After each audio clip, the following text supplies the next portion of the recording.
Let me try this. Okay, 3, 2, 1.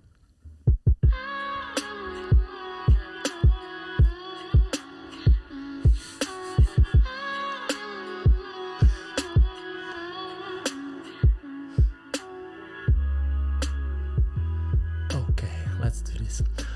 Hola YouTube, my name is Ricardo Lino and I'm a wheel addict. I want to trust my ability to speak about someone who I've been a fan of his skating and of his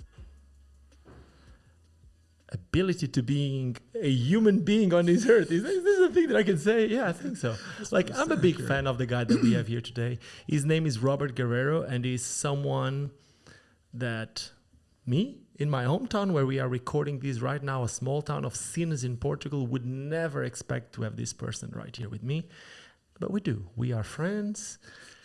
And today we're going to be speaking about a lot of things, the good, the bad, and yeah, we're going to focus and we're going to start with the beginning. Hello, Mr. Robert. Hello. Which is kind of weird because I've now been essentially living with Ricardo for the last month. Yeah, we've been the dream team. I forgot my shirt today. Yeah. we have been the dream team. We are the dream team. Yeah, we're we together. That's why I continue to come back. Awesome. Thank you so much for being here. But let me to the people at home, let me tell them this, which is basically Rob is in Portugal for the second time. He was here about 2 years ago, and this time I wanted Rob to come, and I really wanted to work on something like a little documentary or a little something like that about Rob's life, because Rob has been an inspiration as a skater for a lot of people. But at the end of the day, this could be something that could take years to do.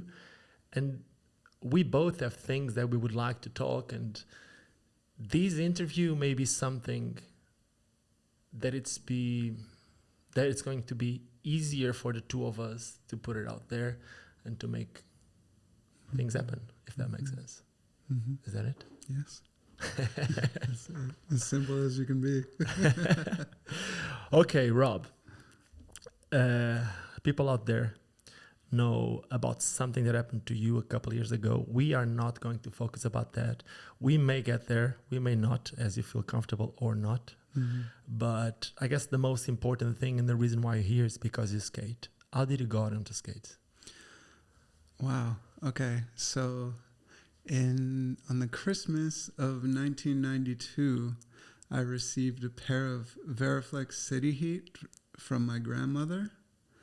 And I skated a little bit, but I didn't get fully into it, and they stayed in this bin in my garage for the better part of a year until 1993 came around. And then all of my friends got rollerblades for Christmas, and I got super excited because they were all hyped and having fun, and I was like, I have some of those. And so I went back into my garage and I went into this bin and I was looking for this Verve City Heat, and I tried them on and they didn't fit anymore. And I first started, I took the liners out and I put paper towels in there, and I went skating with my friends just because everyone had them. I had to, you know. So I did that. That didn't work. You know, that sucked. That doesn't work. Paper towels as liners. So intuition, do not make paper towel liners? No, nobody. But then my mother bought me a pair of Bauer, I think they were called Bauer F7s, and they were pink. Oh, wow. And they were really good. Like the wheels, the bearings, everything was really good. She got them at like this sporting goods store called Big Five.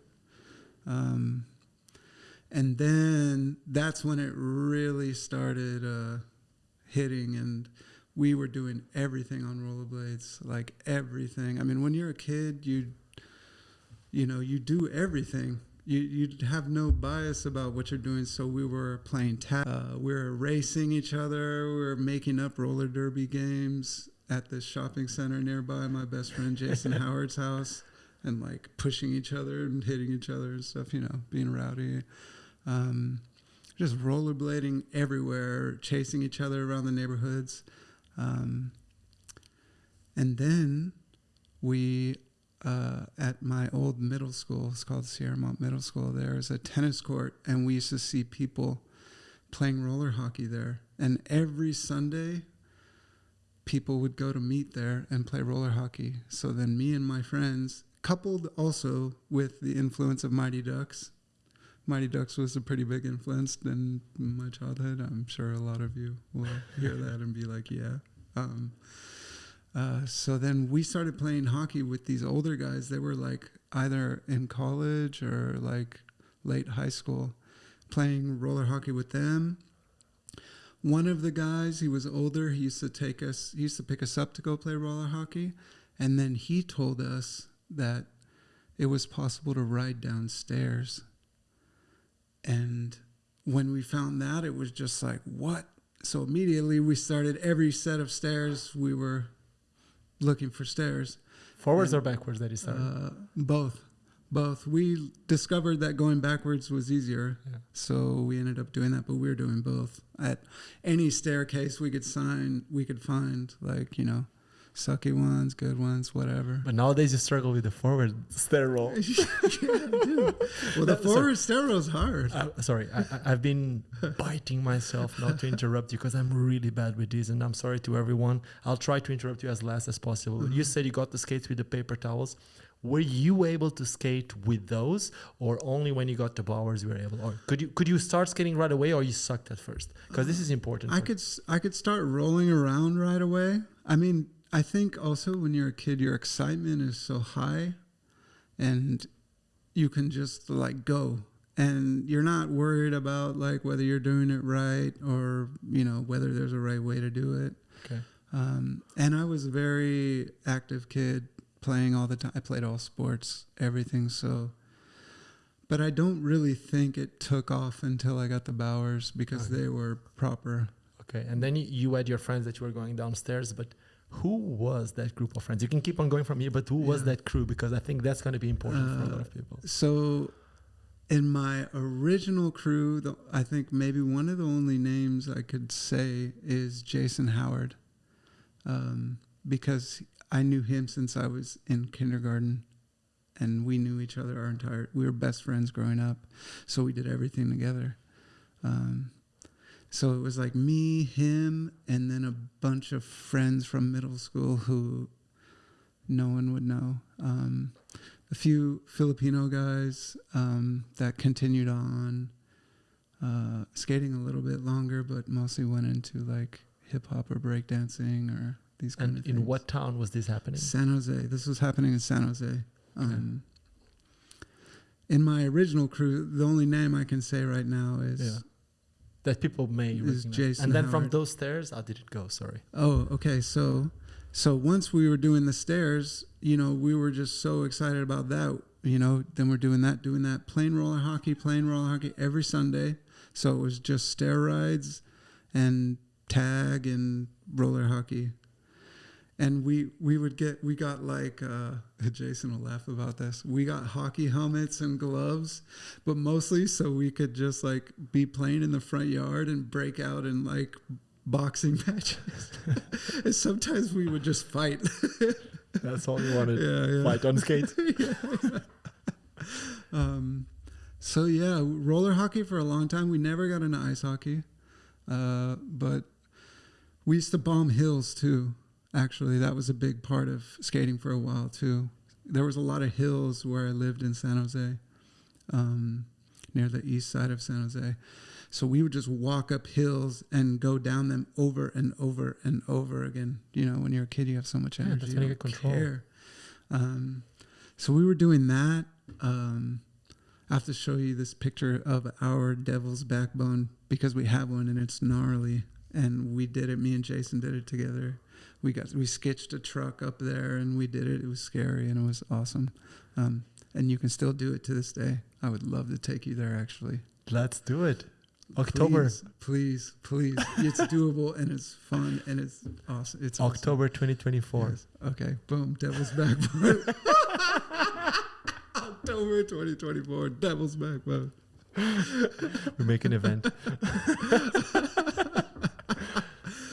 Yeah, so it was that. Hills and Airborne was also an influence in there. I saw that at the movie theater, and anything that had to do with rollerblading just was an influence, and we just did immediately because we saw it was possible. But then the next thing. Wait, one more question. Okay, yeah. Before, while you guys were doing that, were there any more crews doing it at the same time in other parts of San Jose or something like that? Was there different crews in San Jose? That you know? Yes. And that actually, I'll get immediately into that with this next part. Okay. But at that time, no. That we knew of in this period of just roller hockey and hill bombing. And playing tag and just rollerblading around. There was just us. And these older guys that would play roller hockey. Any of them also aggressive skated or something? No, just one of the guys that told us about stair riding, but I don't think the guy... I think he just did that for fun sometimes and told us about it because it was possible. But then we're in this roller hockey court and we're playing roller hockey on this Sunday, and we look far off. I don't know how to measure this, but maybe like 100 yards. In feet, how much would that be? Feet? Oh shoot, I have no idea about measurement. Anyway. Yeah. Anyway, like people can just stop feet. Googling. It's pretty far. It's pretty far away. Or else, let me ask Alexa, how far is 100 yards? Sorry if I triggered your Alexa. Oh, I don't care. Oh yeah. Okay, no, I just. Someone's trying to listen to the podcast. Well, they'll know now. We won't know, but they'll know. Anyways, 100 yards away, we saw there was 2 Filipino guys. It was close enough to see that they were Filipino and that they were rollerblading, and they were doing something on a bench. Who were them? No. But they're related to that. Okay. In the bigger picture, that's true. Okay. One of them, his name, I think, actually at that time we didn't know who they were. Okay. Because we saw them doing something, and we were behind the fence far away, and we were too afraid to go over there. Were they older than you guys? Yeah, they looked older. Okay. And we but were like 2-3 years older, or like a lot older? Maybe like 5 years. Okay. Or something. We were like 13 at the time. Okay. It makes sense. Yeah. And we were just stood there and watched them. And then we were like, okay, when they leave, we'll go over there. And so we just waited, played hockey, wait till they left. And then we went over there and we literally started throwing ourselves at the bench. We didn't know what the hell we were doing. Like literally just throwing our feet and hoping that we would do what we were seeing. And that's how grinds were created. This is the no grind place. No, this is pre, yes. It's either pre or right about the same time as things were being made. No, they were right about the time things were being made. Yeah, you just did. The movies weren't out yet, or the videos, and people didn't know about Well, I think it was the same day also. We were trying to throw ourselves at this, and then one of the local Filipino kids on rollerblades came over. His name was Eric Eugenio. Okay. And he's like well-known b-boy now in San Jose, and they're all a part of this super sick b-boy crew. Amazing. Are you going to be at the Olympics? Because now it's an Olympic sport. Oh man, probably not. They're probably not, but 2 underground. Yeah, they're 2 underground. Yeah. Okay. Sorry to interrupt. But he came, and I think it was that same moment. I think he came a little bit after, and he might have been one of the guys because it was him and his brother from that area that we later learned were already doing it. And he came and he told us about grinding in between the middle 2 wheels. Oh.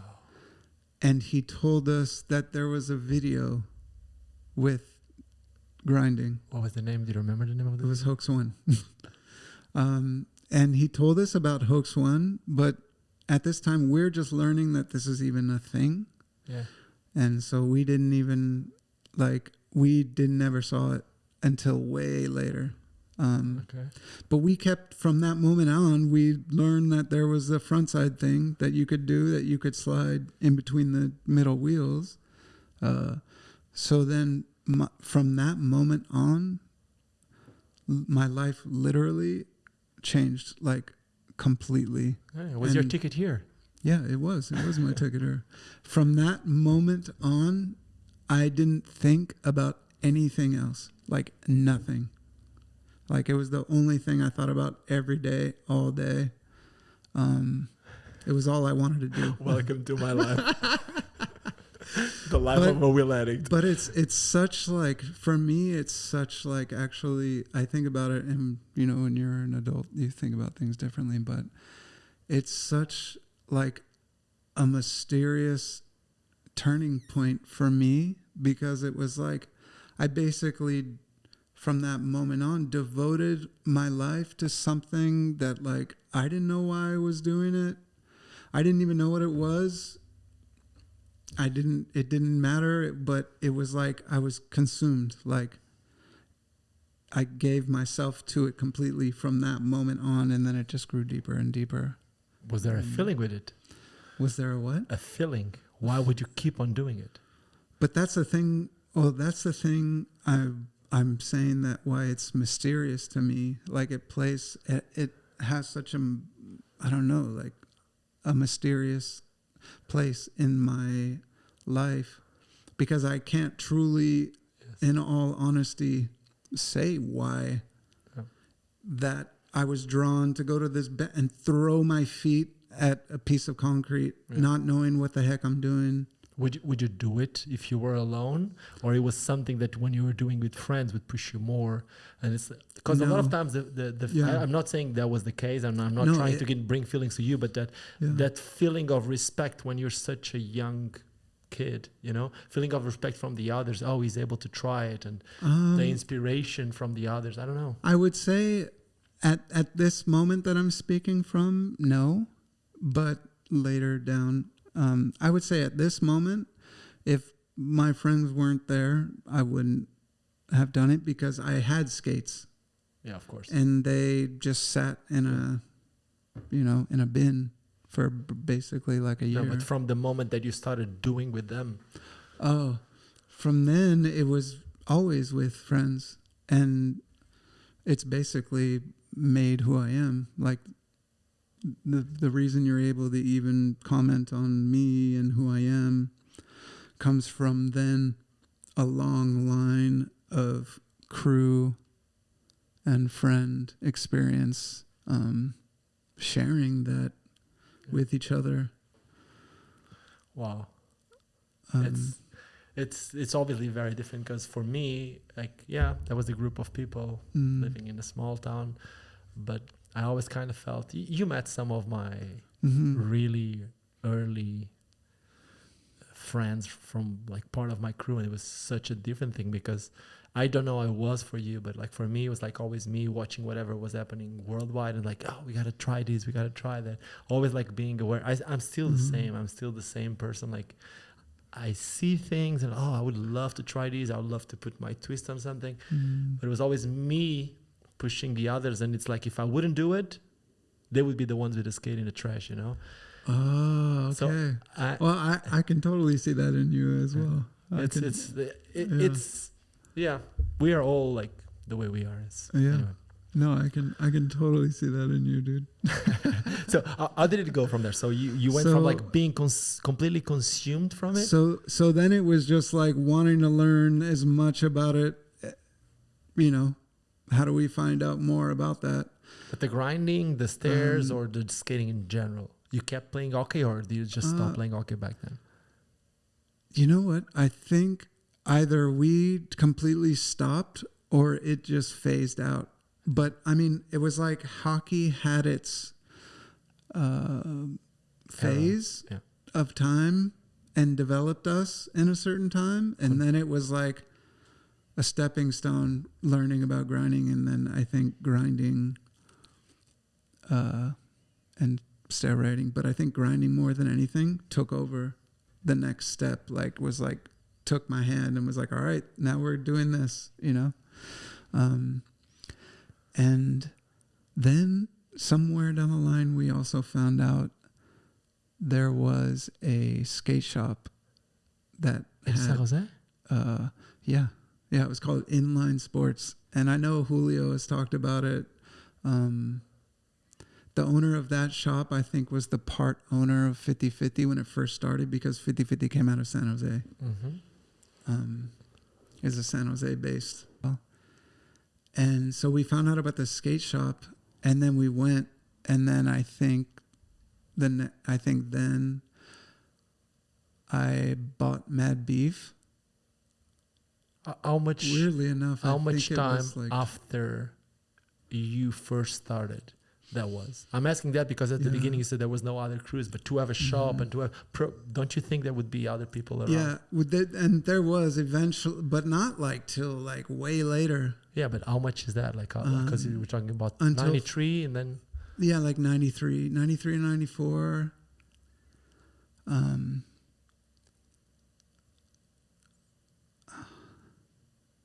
Yeah, I think like around 93, 94. So like 1 year later after that, you realized there were more people and there was a shop and all that. Yeah, there was a shop. Well, I think maybe not even months later, I went to a shop.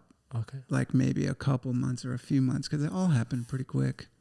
And then we found out about Mad Beef, and then it was like, actually, you know what? It was like we discovered things, and then we were just like allowed to sit with those things for like a solid few months before going on to the next thing. It was kind of just how my growth has always been.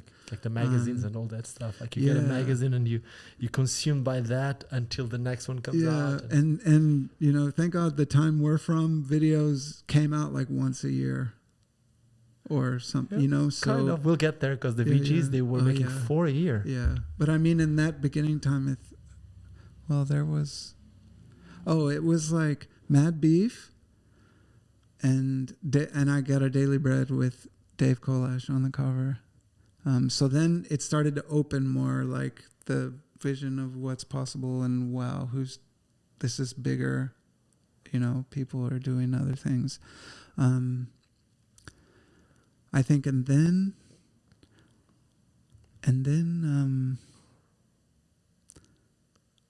So when did you end up meeting the rest of the crew from San Jose? Oh, okay.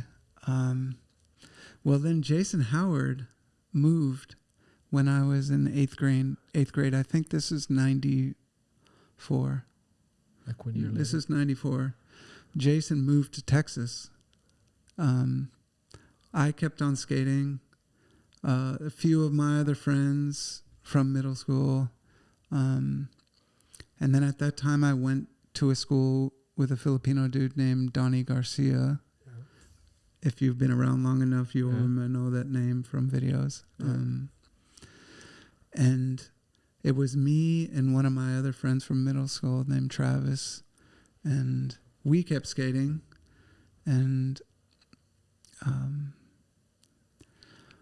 we had our crew, and Fung, actually I don't know if you'll know this name, but Fung Pham, no, he was a very small Asian dude. He would do misty flips, and that was his thing, but and he was a part of our crew, and we had this small crew. And then one day, Travis and Donnie decided to go on like a explorative bus ride, and they went to a school we'd never gone to. At that point, we're taking the bus everywhere. This in San Jose, right? Yeah, and this is in San Jose. And Donnie, I think it was Donnie and Travis, and they took the bus to a school we'd never been to. And that school was Silver Creek High School. And they went to Silver Creek High School, where they met Kwang Do and Jason Reduta. And then they came back to my friend's house, to my friend Travis's house that same day. And they were like, oh, dude, we met these guys and they were so, or more so, they were so juiced on Jay because he was 12 at the time and he was like unbelievably good, like so good. So he was better than all of us in our crew, immediate crew. What was his name? Jason Reduta. Okay. Yeah. Jason Reduta. They were blown away by him because he was better than they just find this kid and he's better than all of us, you know? And there's a bus that goes from all of where we lived straight to that high school. Were they grinding rails already at the time?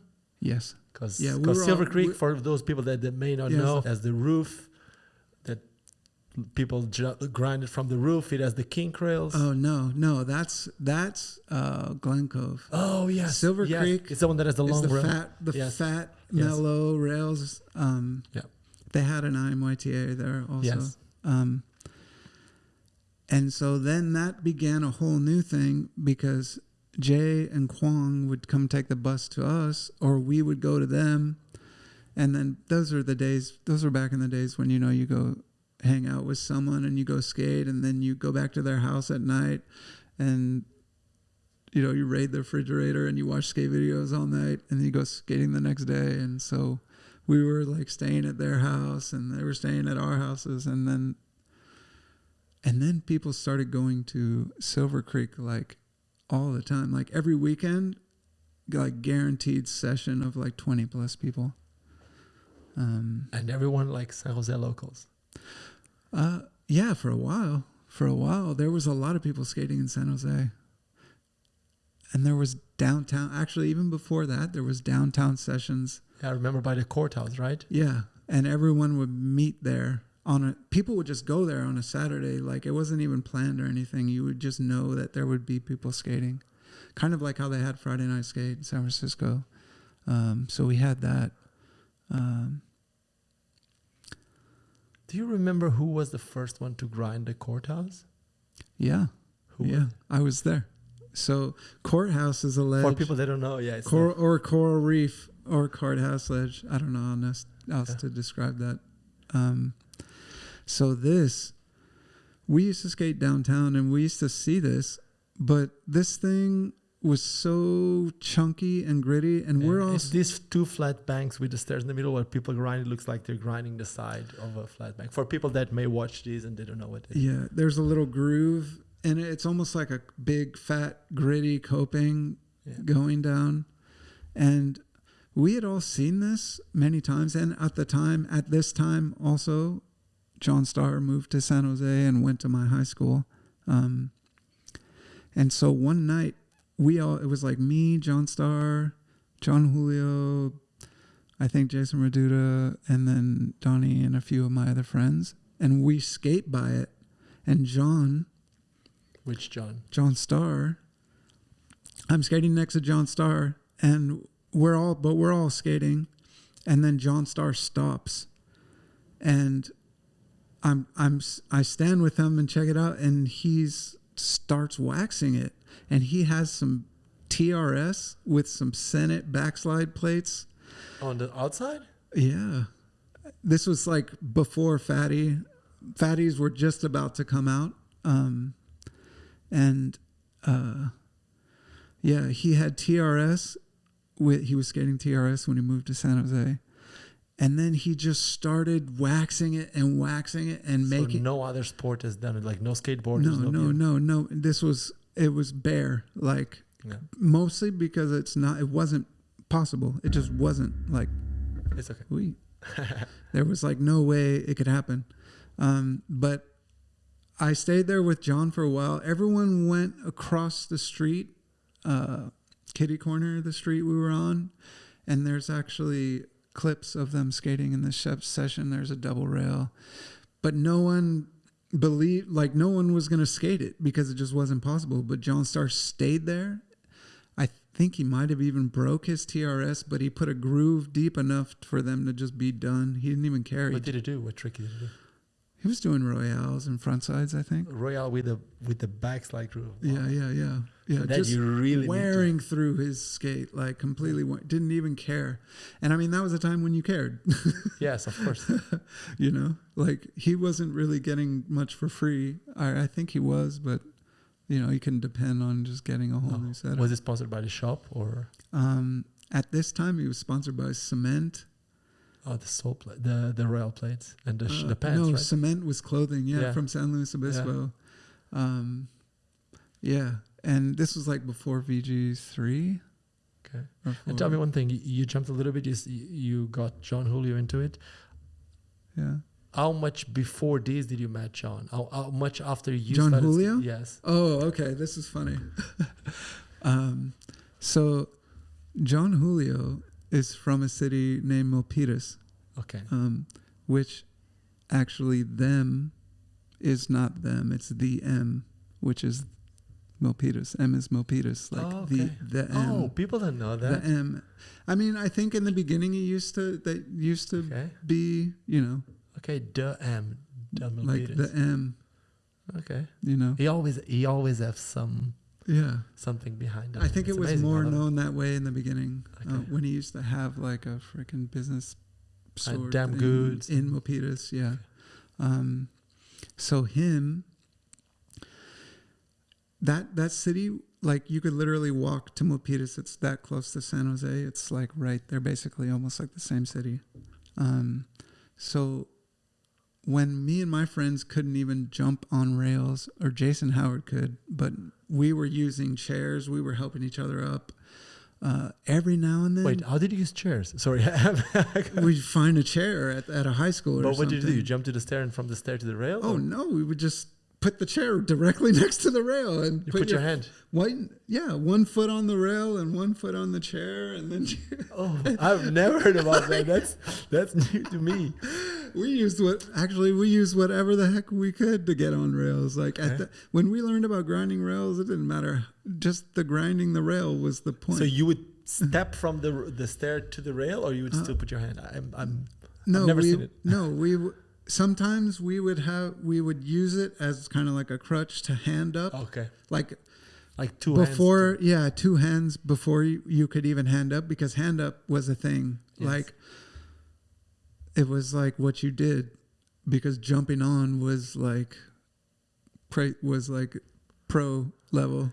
It was, because the skates were not the same, and you never knew when it was get sticky or when the sole plate wouldn't. Well, we were just simply scared, just the act of jumping onto a rail, like how to accurately land on it. Okay, so we were still doing that, but every now and then these two Filipino guys would show up at this school, Morel. Was that after the whole Silver Creek thing? No, this is pre Silver Creek. Oh, okay. No, this is, I think Jason was still there. This is like 93. Okay. I think this is 93. But every now and then, well, to be more accurate, this is actually, if you're familiar with the video 18 Days. Yes. John has a section. He's sharing a section with Mark Biala. Mm-hmm. And these are the two Filipino dudes that would show up at the schools we were skating. I've never seen the movie. I heard about the name. I've never seen it. Okay, we have to watch this. Okay. Because the school that they used to come, they have clips, and it's VG. Okay. And it's before Bottom Line, I think, or it's... I think the first one is the Bottom Line, but maybe I'm wrong. Or it's like... I think it's in between. I don't know exactly. I think it's right after Bottom Line. Okay. Dave was like getting footage from people on a VHS and recording from the TV. Okay, so I think it's, from what I know, they've only started working for VG later. So the Bottom Line, it was Groove. Yeah, it was Groove. Yeah, it was not even. No, it was not even Dave. Yeah, it was Groove. Yeah. So, anyways, there's this middle school by where I would live, and every now and then these two Filipino guys would come, and then they would just start jumping on the rails, and we were just like, like soul grind, front side. One of them, it was also a long kinked rail. You could just do the down part, but you could start from the top. And they were jumping on soul, front side, back side. And for us, it was blowing us away. We wouldn't talk to them. They wouldn't really talk to us. They were in high school. We were in middle school. Like, we were just like, whoa. Wow. Yeah, like, whoa. Like, literally wouldn't even talk to them. But they would show up every now and then and do this, and we would be skating also, but we're like just helping each other up on the rails. But yeah, we never talked to him. And then later, when did you guys actually become friends? I would say we actually began to become friends and seeing each other more and talking to each other when John Starr moved to San Jose, and he went to my high school. And he was just kind of getting into sponsored world and like recognition world, and him and Jake Elliott were like best friends growing up. So when he came, he was just telling me like, oh yeah, I'm sponsored by Cement and Jake Elliott's my best friend, and he was sharing all this stuff with me. He said also there's a company called Medium coming out, but it's not out yet, so I'm just getting Senate stuff. So there was like, when he came to my school, there was a time where he was getting these huge packages of Senate and 976 and like all this like really rad stuff, until Medium came out. So he started skating with me and my crew at first, and then of course like kind of essentially graduated to Julio. Julio was older and more connected and dialed into where he had gravitated to in the game. We all still hung out, but for a while he was mostly with Julio, and then we all kind of reconnected, and then we were all skating with each other a lot more and meeting and filming and then from there, you guys met John. John did the courthouse ledge.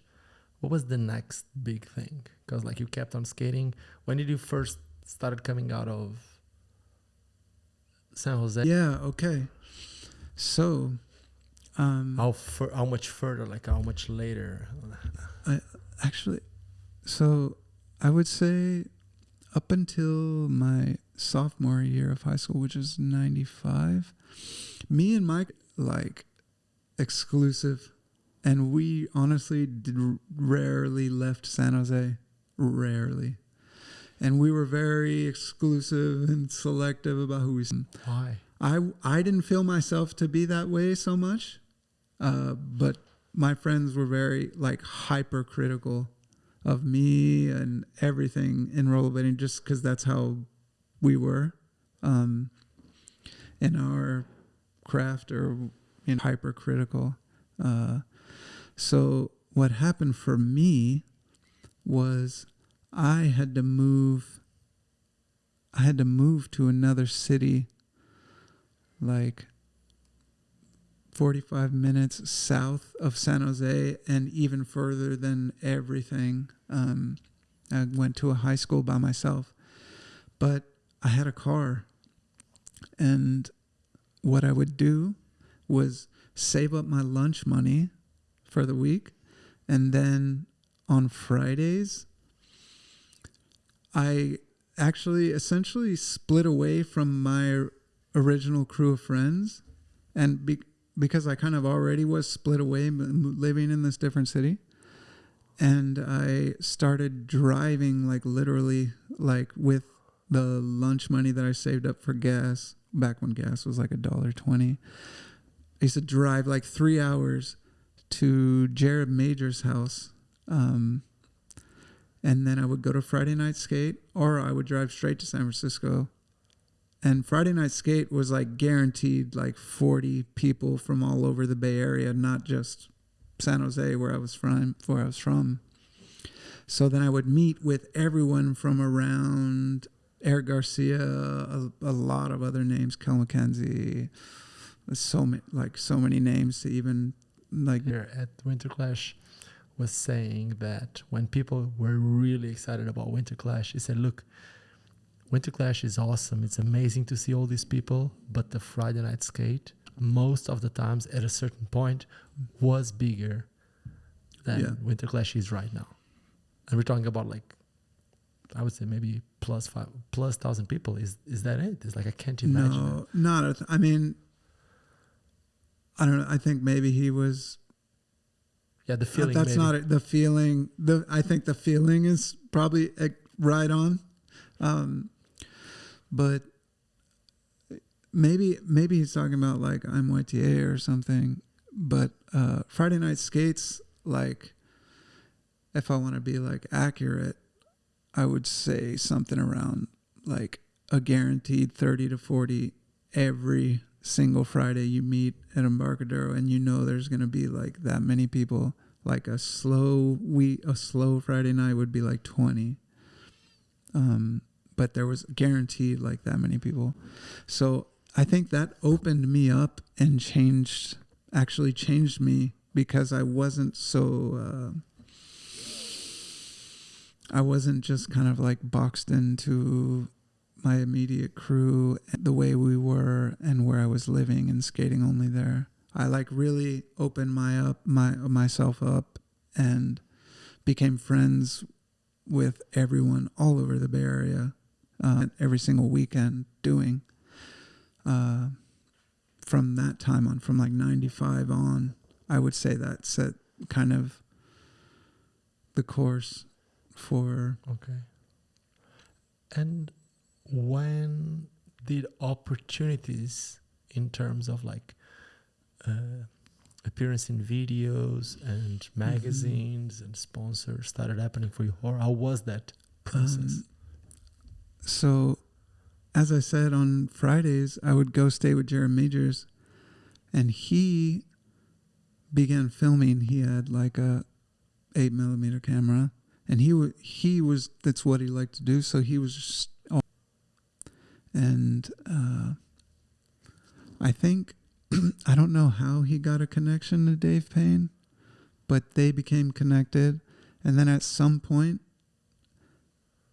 Jared started sending those tapes to Dave, and then he would tell us, I'm sending my tapes to Dave now. So then it was like, big thing. Yeah, it was like, and at that time, like, you know, you don't go through the footage really. We weren't, you know, you just film it and it's on a tape and then you send it.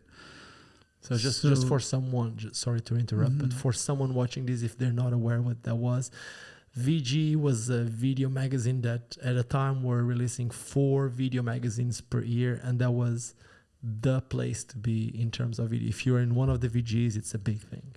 Yeah, like one trick. Yes. People know you, like it you know. So yeah, one time I remember Jared told me, okay, I'm sending the tapes now. And then it was just like, and then you just wait months and months for the video to come in, just like you're waiting for your clip. Or Is it going to be in? Yeah, you're waiting for a clip of you to come up. That was me the other day watching Rushing Leads thing. Maybe I have a clip. And it's been like 20 years. I'm still waiting for the clip. Rory Mallahan, if you're watching this, I'm still waiting on that clip on the ledge. Shout out to Rory Mallahan. I love him. He's like one of my favorite skaters to watch still. Still. Me too. Shout out Rory Mallahan. And his friend, the Top Dog guy. The Top Dog? Wait, who was that though? The double negative on I know. But yeah, I'm trying to. I don't remember his name. I really don't remember his name. I don't. But anyway, sorry. Mm-hmm. So then you were waiting for months. Yeah. So then waiting for months, and then finally, VG6 came out, and I had a line at Silver Creek. And what did you do? I did a line. I did a Zero Porn Star. Oh wow! I still can't do them. I did a Zero Porn Star, and then I did a Switch Top Acid, and then I tried on the last trick. Actually, what's funny about this line is that I went for 3 tricks, but I only landed 2. But they put it in. The last one too? No. So they just cut it after the second one. So it was a Zero Elliot Porn Star, which at the time was Switch, and a Switch Top Acid on this brick ledge. What did you try on the third one that they didn't put? Do you know what a shopping cart is? No. Maybe people are calling it different names What is now, it? but it's where your front foot is like An acid and sidewalk. the back one is rolling on the toe. Oh, I know that So is. the left foot's like an acid and the back foot's Yes. rolling on the toes. We called it a shopping cart That's at the time. I still Yeah. do it with free skates. We saw it the other day. It's a My fun- friend Greg was doing it. Yeah, that's right, dude. Yes, and people do it. The slide guys, Yeah. they do it, but they don't do it on the ledge. They do it. Well, I think people do it on the ledge now. I think it's come full circle and is now like an accepted official That's thing. all I'm going to do after this today. Shopping cart. Nice. I think I was actually inspired by Eugene Baldovino on that trick, or Anthony Baroga. These two are like OG San Francisco legends. I remember the Like, names. Yeah. So yeah, I was in that, and then actually America Online, which was a computer program Yeah. for PCs, was huge, like huge, and there was rollerblading chat rooms, and you would wait to get in, and Yeah, there would for people be, that don't know what American Online is, they may have heard AOL. yeah, it was when you had to like have your like it plugged into your phone line, and you couldn't use your phone because the computer was using the connection. Yeah, exactly. My dad hated it because you can't use the phone when you're on it. So actually, that was a huge part as well. Coming back to kind of like getting bigger, because everyone in the United States would go into these chat rooms, and what you would do would you go into the rollerblading chat room, and everyone's talking about rollerblading, and then you'd shout out yourself in a way like, oh, I was in the line section of something, and then someone like Kevin Dowling or something in Atlanta would be like, oh yeah, I was in this, or or even if they weren't in anything, they'd start talking to you because It's like the social media back then. yeah, it was the social media back then. So it connected a lot of people like me in the South and New York and Niños con Bombas in Portland. And it connected a lot of us in that time. So I think my name got out, branched out even more because of that as well. And then when you start getting recognitions from brands, because at a later stage you did. Okay, yeah. And when underground San Francisco. Oh, okay. So I started getting in VGs, and from, I think, VG6, I kept filming with Jared. So I was in VG7, 8, 9, 10, 11, 12, and my name kept building. And then, So the whole VG10 Metro, that whole thing was made by Jared Majors? Or was No. already filmed by Dave? I think it was filmed by Dave and Jared, and I think they may have edited. I think Jared may have come and helped edit. I think I met Dave like kind of maybe briefly at a session, because he would come down, he would come up because he was in Southern California. We were 6 hours away in the north. I think I might have met him once or twice. But then a little bit.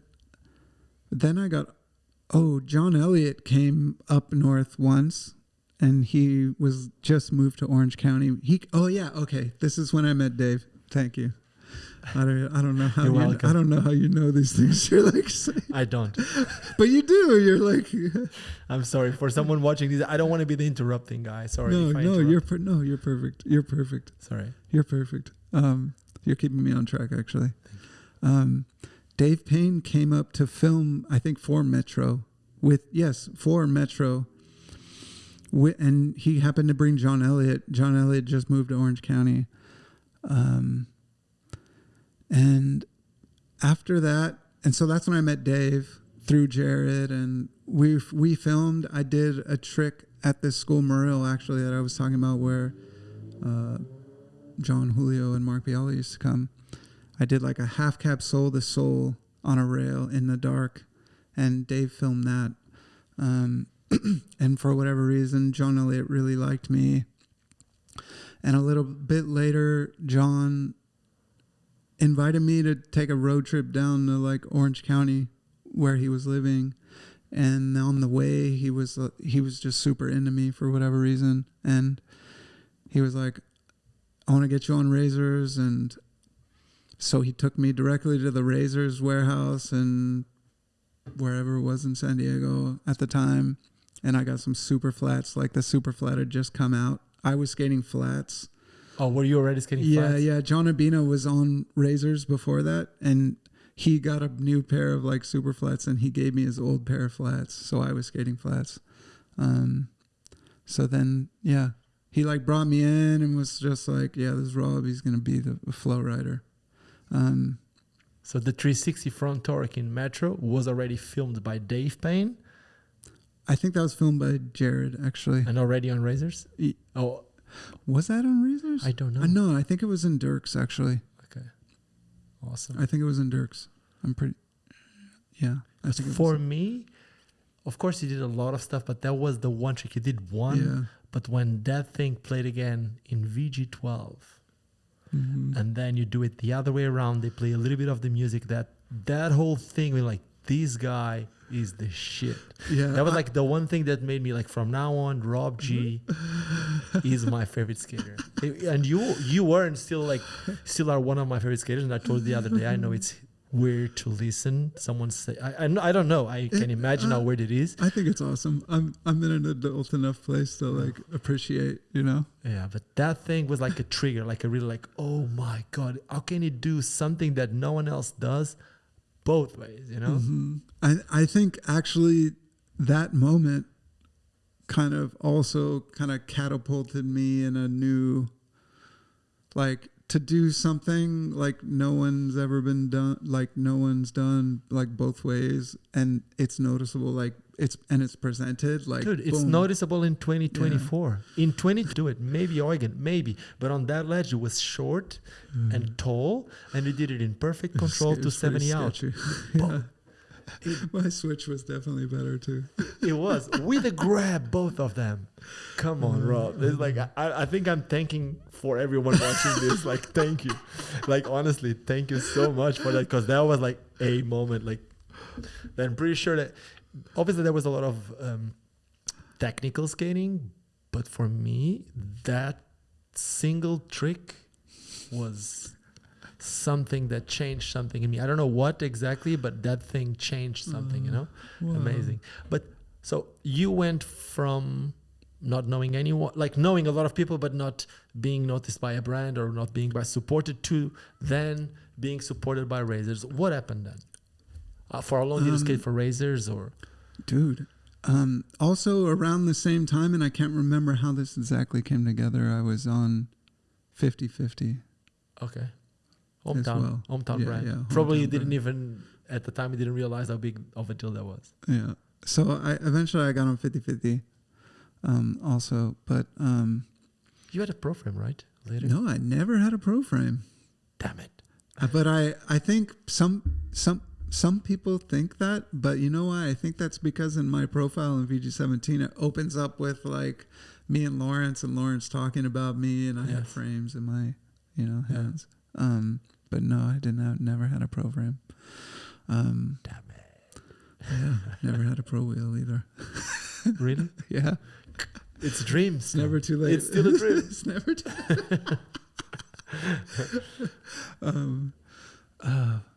okay, so then I was in high school, and I think this is maybe 15, 16. I get on Razor's Flow. And at the time, there was a lot of people on Razor's Flow. It became like right around the time I got on was right when they were starting to like push the whole flow thing, which they were giving. It's like 99, 98. I think that's about 98. VG10 is around 98. It's like 97. VG10? VG10 is 98. I remember going to Lausanne in 97, and VG9 just came out. Oh, okay. Yeah, so end of 97, early 98, maybe. Okay. You're right. Okay. Sorry. It's okay. I'm trying kind to. of clueless with time, like year wise. It's hard for me to pinpoint things. But I was on the flow. I was on the flow team, which actually Jason Howard ended up on the flow team. Lonnie Gallegos. There were actually hundreds of people. Hundreds. I swear, like Yeah. Dre Powell, like Kevin Dowling, Chris Fleener, like they were like every shop Yes, would have a flow rider. would have a flow rider. But I think there were so many good people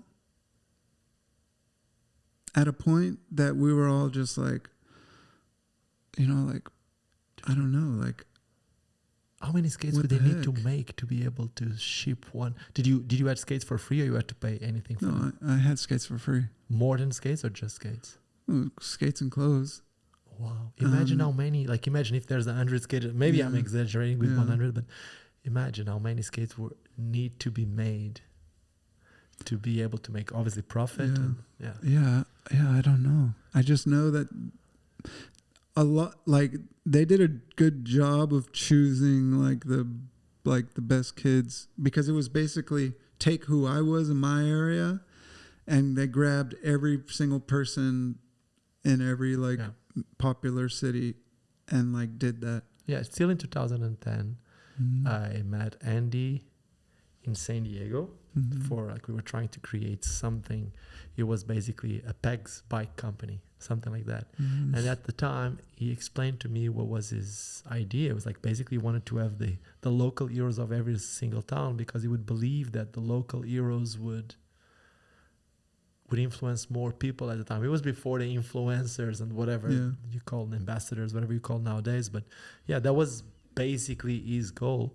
But this was also at a time that obviously the skating sales were going down, and he was starting to produce Aragon skates, even if Aragon wasn't skating as much anymore. Mm-hmm. But that was the person that would sell skates. Anyway, that's a different topic. But okay, so you were on Razors for that time, and there were all these skaters, and what happened next? I think I was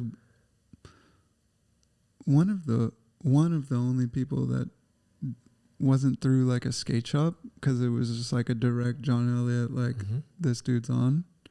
And then that whole thing got big for a while, where there was all these flow people, but then they made like a distinction between flow and amateur.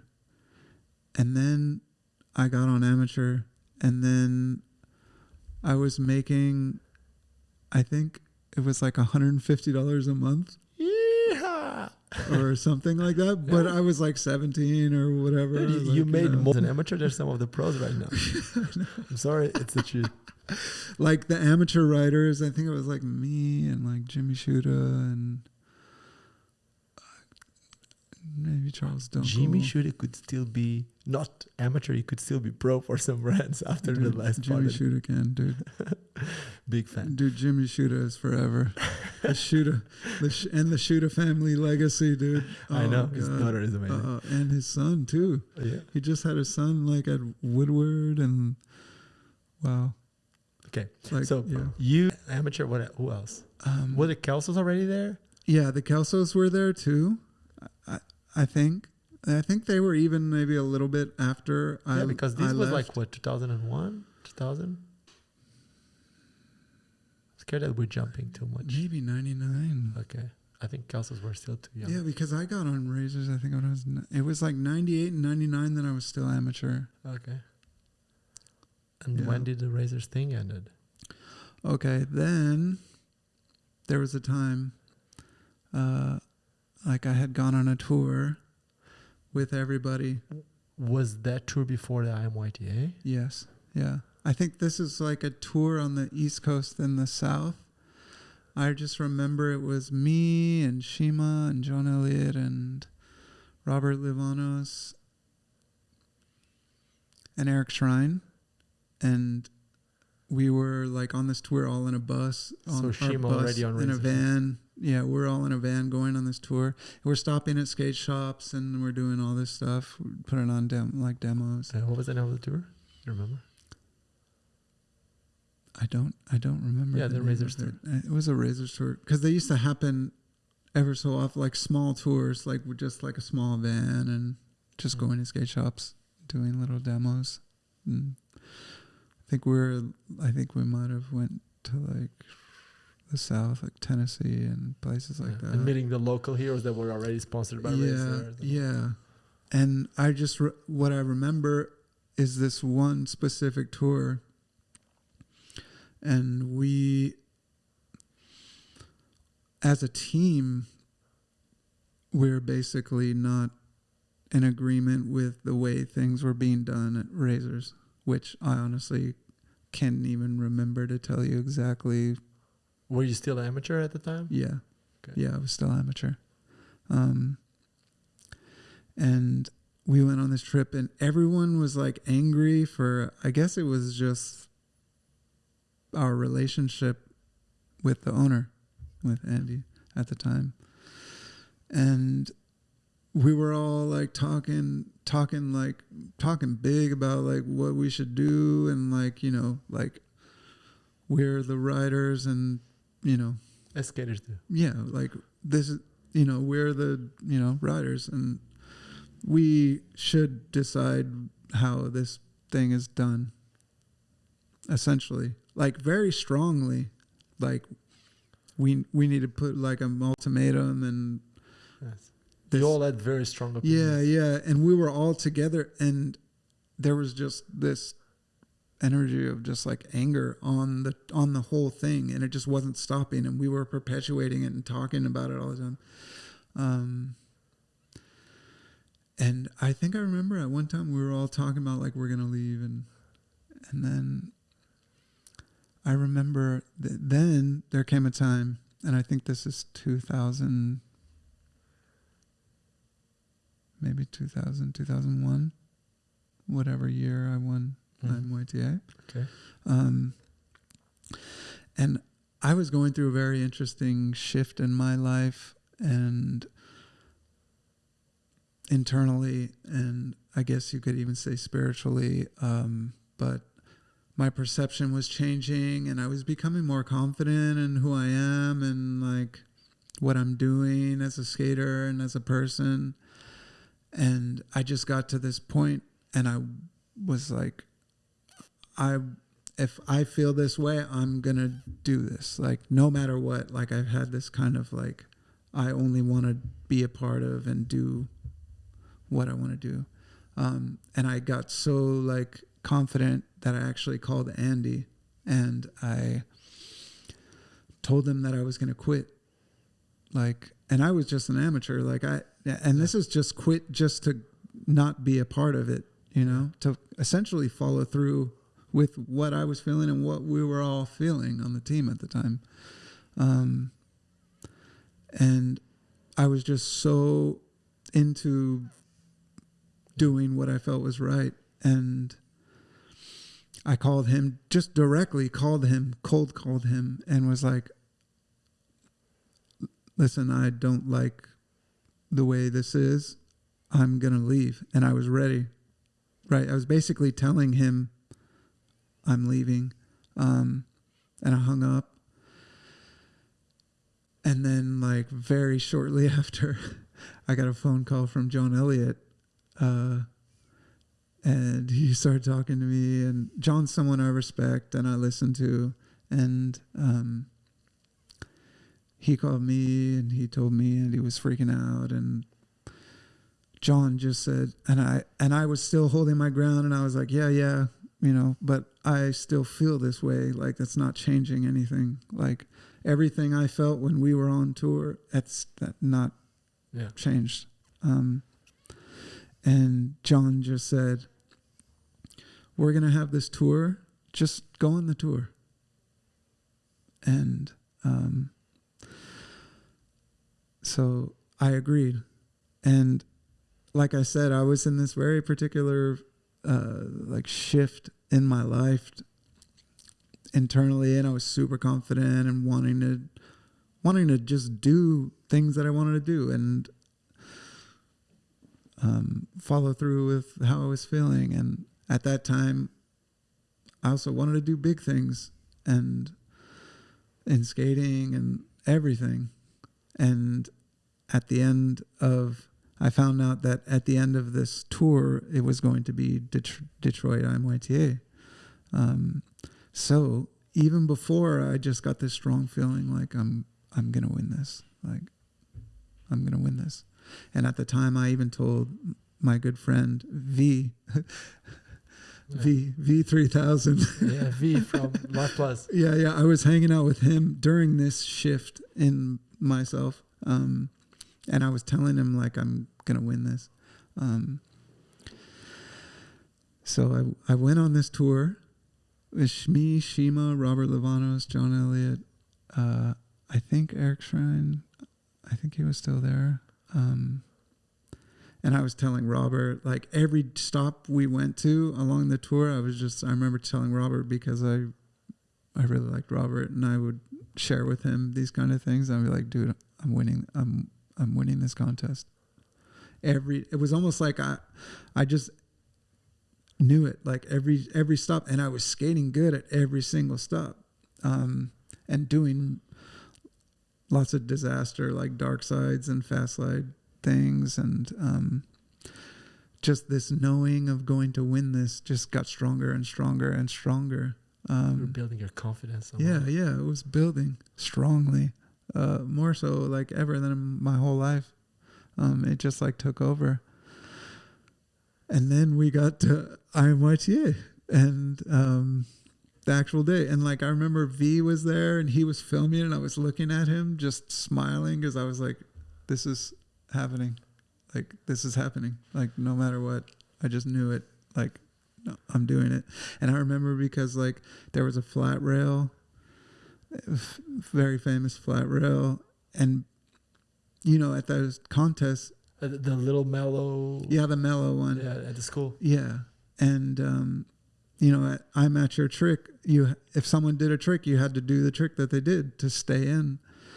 And I remember I was doing tricks that I like never do. And just first try, just because I was like, there's no other way. This is happening. This. Yeah. Like I'm just going to go and it's going to happen. And I would just like go up to the thing and just be completely relaxed. Then my mind would just go blank. And then I would just like do whatever needed to be done. And I would look at V because we had this thing like, you know, I told him that like, so we were both like in the experience along the whole Tell me way. one thing, because I know that same day something cool happened in the finals. Oh yeah. Okay. So leading up until this point,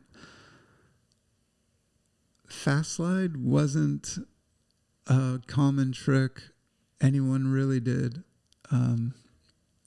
And I had been doing it, but I'd never done it on like a real rail. I think the only rail I did was at the airborne skate park going down a bank, but I'd like never done it on a real rail. And I was just like, yeah, this is, you know. And I remember like also like Dustin was at the top of the staircase and he saw me, he looked at me and he like knew where I was. He could see that I was in this zone that like, you know, I was just going to do it. What about the story with the fat rail? Oh yeah. Oh yeah. So there's this really high fat rail that FA did it the year that Haffey ended up royaling 540 out. It was super high, like something I had never done.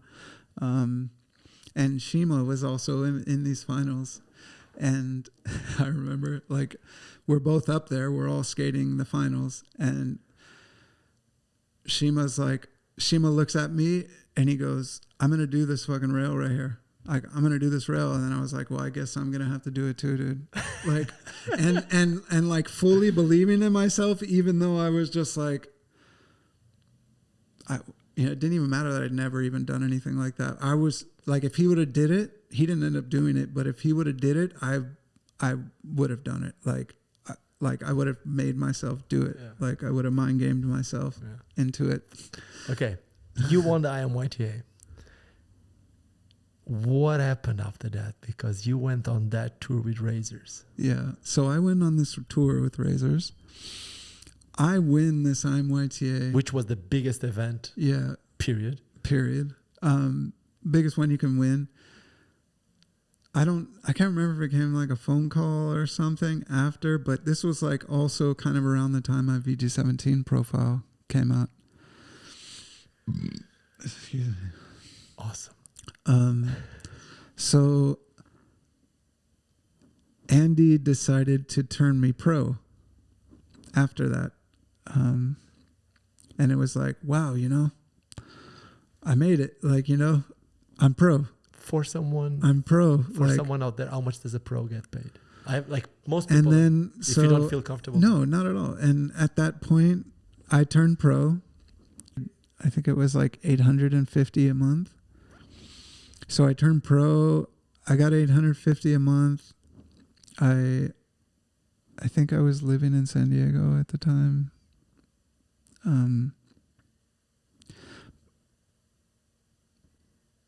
Actually, no, not yet. No. Yeah, I just moved to San Diego. But then, it still didn't, it was like, getting $850 a month was nice. I was like 18 or 19. But how I felt didn't change.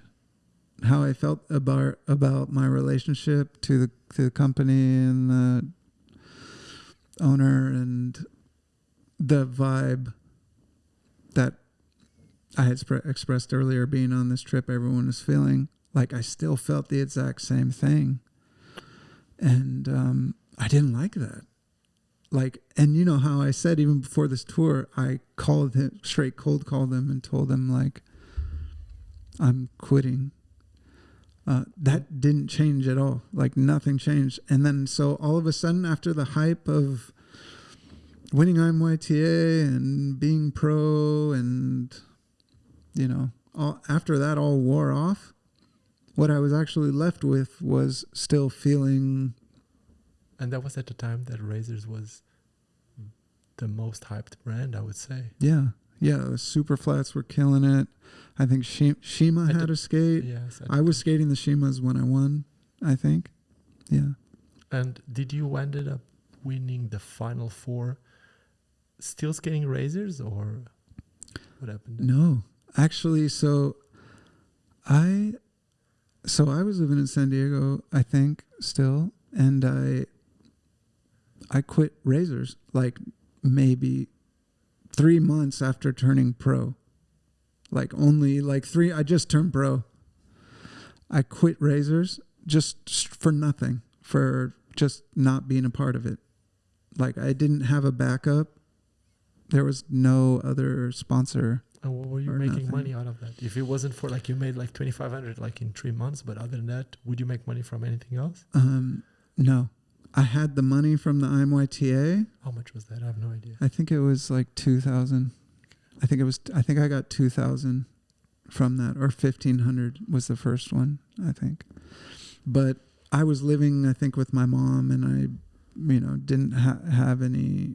I wasn't like paying any big bills. I didn't even have a cell phone. Yeah. So for me, that was like, I'm just living on this. But then I also, in that time, I was living so far away from everyone in San Diego. I was living by Dallas Kink. I know. I used to skate there by myself. So I quit Razors and actually came to this point where I was like, for the first time in my life, I was just feeling depressed living where I was. I didn't have a car there, was far away from everything. I didn't have a sponsor anymore. I wasn't feeling good. So I asked my aunt in San Jose if I could come live with her. I moved back to San Jose. During this time, Julio was doing Dyna and was involved with Ezekwe, and they were doing all the Dyna and Able frames. Able and Runners Project. This was during that time. So I started hanging out with them a lot more.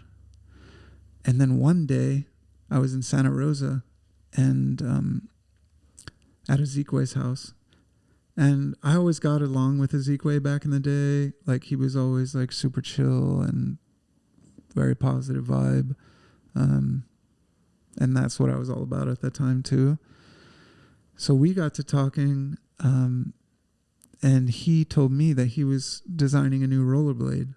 and that was this rollerblade access, Yeah, the and that TRS. they were putting together a team to like, you know, go with the new skate, and John Starr was on it. And at the time I left Razors, so he offered me to be a part of that, and I was hyped on what he was basically selling me on the skate, you know, and showed me like a sample.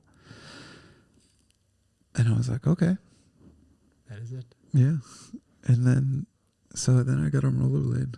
Amateur or pro, or what was that? I was pro. Okay. I was pro for rollerblade.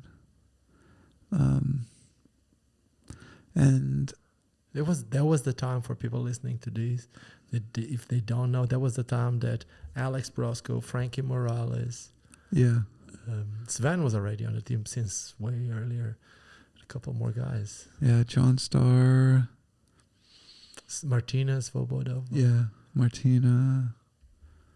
Even Mike Budnick, I think, was still a part of it at the time. Mike Budnick. Even what was the name of the guy that could do the parallel 900s? That was the guy that could do parallel 900. Corey Miller. Corey Yeah. Miller was still Corey Miller was still a part of it.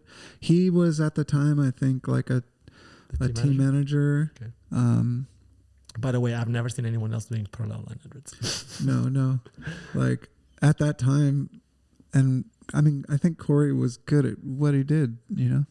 Yeah. I mean, shoot, and the old VGs did 360 Unity, and like still after that, no one was doing that. Like, The one like a True Spin Royale. yeah, he did like a True Spin Unity. I only remember of someone else doing it like a couple of years later. That was Matthias Auger in clip 2. So that started, and I remember they asked me, you know, give feedback on the skates. I was skating it as a prototype, the one with the skin. I think it's like Access. The first one was like black. And I told them like the plastic on the sole plate is too soft. You mean like the Royale, because they had like some inserts for soles? The Royale was too soft, and like Nugans and Torques were my favorite trick, and I couldn't do them good. So I told them like, you need to make this harder, because I can't even do my Basics. favorite trick, you know. The soles looked great, and Royales were awesome, and also that combined with they had told me I had to wait for a new year to start receiving a full paycheck, but they would pay me like $500 a month until that new year. So there was like 3 months that were going by, and I wasn't getting my paychecks, and I wasn't receiving emails back about, like, I'm sending emails like, where's my paycheck, you know, like, where is it? And no responses. I'm just completely getting ghosted. And the NYTA was about that time, because it was September, right? Yeah. So that was at the time. Yeah. I was being in BMAG, and I was like, you won the Final Four, which was the first. Did you win the Final Four? the first four. Yeah, the first Final Four. Yeah. It was in my hometown. Yes. Yeah. What was the name of that school that you did That school was called Laneview. Okay. And I discovered that school back when we were only doing stairs. We weren't searching for rails. We were searching for stairs. We found that school. Okay, so you won that. Yeah. You got on rollerblade. Yeah, I was on rollerblade. I won that. I even think I did really well in a hoedown when I got like 4th place. I was doing all these things, and I wasn't getting my paychecks. So how were you living? I still had money from these contests. So you were a Joe Atkinson at the time. Yeah, dude. Well, you know, like I won that amateur, then I won the finals. You were living with your mom. And that was it. So I was basically living on that money. So, and please tell me if this is just... No, we're good. We're good. No, we're good. You think we're good? I'm looking at time just because Okay. I'm trying to I know how much time I have on camera, so I'm good. Okay. We're good. Because I'm giving you like the exact... No, like, we're being every very history. detailed about a lot of these things. It's all yeah. good. I think I'm happy with that. If you are too. I am because I think this is like finally actually clearing up a lot of people's assumptions about what I was doing, Yeah. why I was doing things at that time. Okay. Because nobody knew. I'm here to hear you, and I think people that are listening until now, it's the same. And now it's so long. It was like 20 years ago. A little insight into my history. So from there, 3 months later with rollerblade. So then check this out. I'm still skating for rollerblade, and I'm in San Jose. I'm skating with Jason Reduta and John Starr and John Julio a lot these times. Dinah, like, I think it's still going. It's taking off now. We're skating a lot with John Julio and John Starr at this time because John's filming a lot for Perspectives and Dinah video and all this stuff. Manu Chao. And what? Manu Chao. Manu Chao. It comes to my head. Sorry, John. Dude, I had to say it. Yeah, man. God bless John Julio for being Filipino and having good music. Intuition. So you were still there? So I was still there. And then one day, I'm skating these TRS Access skates. One day I'm skating a park that is across the street from where I used to live, and it has these benches. And I'm with Jason Reduta. And I don't even know why, but I decided to try his USD thrones with tumor plates and like 50-50s. And he was full on USD and 50-50 at the time. And I was skating them, and I did a torque, and I didn't even remember the last time I did one. And the feeling just like completely shifted me, and was just like, I'm not feeling this with my skates. Then I was like, I'm not getting paychecks. I'm not feeling good in the skates. And once again, I had one of these moments, and I was like, no, this isn't it. Like, this isn't right for me. Like, I don't, like, in this case, I'm not getting paychecks. I'm doing all this stuff, blah, blah, blah. I immediately, after that session, I went back to my aunt's house, and I straight called Ezekwe, and I told him, like, I'm done. How was his reaction? Oh, man. Because Ezekwe intimidating. I know. No, he can be intimidating. No, but I love Ezekwe. Yeah, no, he can be. And he's very emotional. And I mean, honestly, I can't speak on who he is now. I haven't known him in like 20 years or so. Know what he's like now. I'm sure he's not far from who he was. But it was something I had to do. It was something I felt strongly about. So I needed to call him directly. It would have just ate me. So I called him, and he was kind of having a hard time on me, whatever, to keep me on. And it was just like, no, I had made my mind. And when I make up my mind, it's just like done. Yeah, but at the time also they came out with other skates without that sole plate that you wanted, right? No. Not yet? No. Still the same skates? No, still the same ones. They had the white ones and gray ones. Because 3 months is not time enough. Yeah. But those things didn't change, and my experience with the skates wasn't changing, and my experience with management wasn't changing. I wasn't getting, all these things. Yeah, and, it's like but right now, the torque was what sealed the deal. The torque was like the truth. At least your torques look good, because mine suck, and I still make my choices on torques a lot. So, but to be like not coming on defense on anyone, I don't need to defend razors or anything, but or rollerblade. But were they at the time already bought by this bigger corporation or something like that? Because I do know that with rollerblade, when it comes to payments, they need to go through a lot of processes because of being a bigger company, while with other smaller companies, just skate like normal skater companies or skate companies, the payments are more direct. It's like your connection with the tax person or whoever makes the payments is just so much. Well, at that time, it was just like straight with Corey Miller. It was very direct, so that's why I didn't understand why I wasn't getting responses about. Maybe he was busy doing parallel I mean, hundreds. at that now it doesn't matter. You got paid after? So I quit, but I still kept at it. Like, where's this money? And eventually, 3 months later, I got a check for $1,500, which I was, in the end, I was stoked about. Like, That's how he bought his ticket to be right now in Portugal 25 years later. But it was like 3 months after I, of continuing to send emails over and over again. So what happened? So at that time, like I said, I was skating a lot with John Julio and John Starr. Like, our sessions were so sick, dude. Our sessions were basically like this. Everyone meets at John Starr's. John Julio comes, picks everyone up, and then we all go skating. Wow. It was amazing.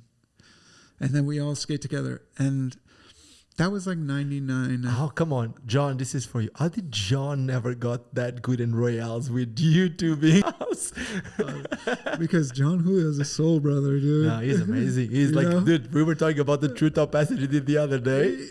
Yeah, dude. Come on. No, he's always been the soul king, Too good. Okay, so he would pick you guys up? So he would pick us up. We would go skate all day, film, have so much fun. Eventually, like, that also transformed into, like, Brandon Smith was a part of it, and then we were all the whole Dyna whole Dyna thing was coming together. All of us were skating together all the time. It was so fun. Did you skate it for Dyna? No, but I skated for Runners Project. Backpacks. Yeah. They knew you were going to travel the world. they made the world. Yeah. I was on Runners Project. Still today you travel with a backpack, see? They knew. Anyway, so how did you got on USD then? So I never technically got on USD, but one particular day we all went to meet at John Starr's house, and John Julio opens his trunk and he has a pair of white UFS Thrones. Oh, I remember you skating those. Yeah. Those Amores. Yeah. And just like, you want these? And I was just like, yeah. Dude, I remember you skating those. Dude, I did. In my Daily Bread profile with Jan that Yes, Jan made. yes. Children of the Future, I think. No, what was it? What was it? Oh my God, why am I forgetting it? Oh my God, I'm so sorry. It doesn't matter. We'll get there. Something. No One's Children. No One's Children. Yes, No One's Children. Wasn't it the same one that had the Lyle, not the Lyle, the Nick Wood profile too? I think maybe. Yes, I can't remember that the had the rest song. of the I video. can't explain. No, I remember that. So No One's Children time. John gave me these USDs, and I skated them for a long time. And then I think before that, I was skating an old pair of Reduta's Thrones. After the Thrones. I just went straight to Thrones of an old pair of his, and then John gave me those, and I skated those for a while, and then I can't remember exactly how, but I just got a straight connect to USD, and then from that time on, whenever I wanted something, I just asked for it. Yeah. And that's been my relationship with USD since forever. that time. Yeah. You've been on other things, but whenever you're not on something, you speak to Matthias and you get the skates. Yeah. Which it's been a really awesome like relationship, because we don't ask each other. It's just like this understanding. Yeah. I mean, I understand I'm me, and if I'm skating the skates, I'm, You're selling skates, let's face it. Like, it's not an ego thing, it's just the truth. Yeah, it's like my whole last profile had in them, and, But I've seen you skating other stuff. I've seen you skating Remedies, and you were one of the very few to have a pro rollerblade skate. You went back to rollerblade. Before that, you got to Remedies, right? How did you get on Remedies? So I was in Southern California, and I was skating with Haffy, and So did you move back to Southern California? no, I would just happen to be there at some point at Dave Payne's house, which I used to frequent quite a bit. Like, you know, him and Randy Spicer lived together, and it was like a meeting hub. A lot of people would go there, and it was like me and Haffy just hanging out. I remember we were on like the porch in the backyard talking, and they were telling me they were coming out with a new skate. That was the UFS? Yeah, that was the UFS skate. That was around 2003, 2004. Okay. I remember those times. Okay. And they were getting like prototypes, and I remember Haffy talking to me about like he was talking with Kato and they were going to have a team and wanted me to be on. And they gave me a pair of the first prototypes, and I skated those for a long time. I love that. And I loved them. I did. I loved them. Honestly, I really loved the first ones. And I never... Before the UFS? Or Yeah, before the UFS. I never got to have a proper experience with the first ones. But the only one I ever had was I was at a ledge session with Haffy, and he let me try his. And I started going to town on these ledges. So right out of the gate, I was lightweight. Like skating good. And I wanted to get a pair, and we went to the place where they were making them at the time, like hand making them. But they ran out of size 9s. So I never got to have that experience. Like, it still pains me to this day, actually. I'm honest, because I would still skate those skates. But did you ever get on the team? Or okay, so they had said that.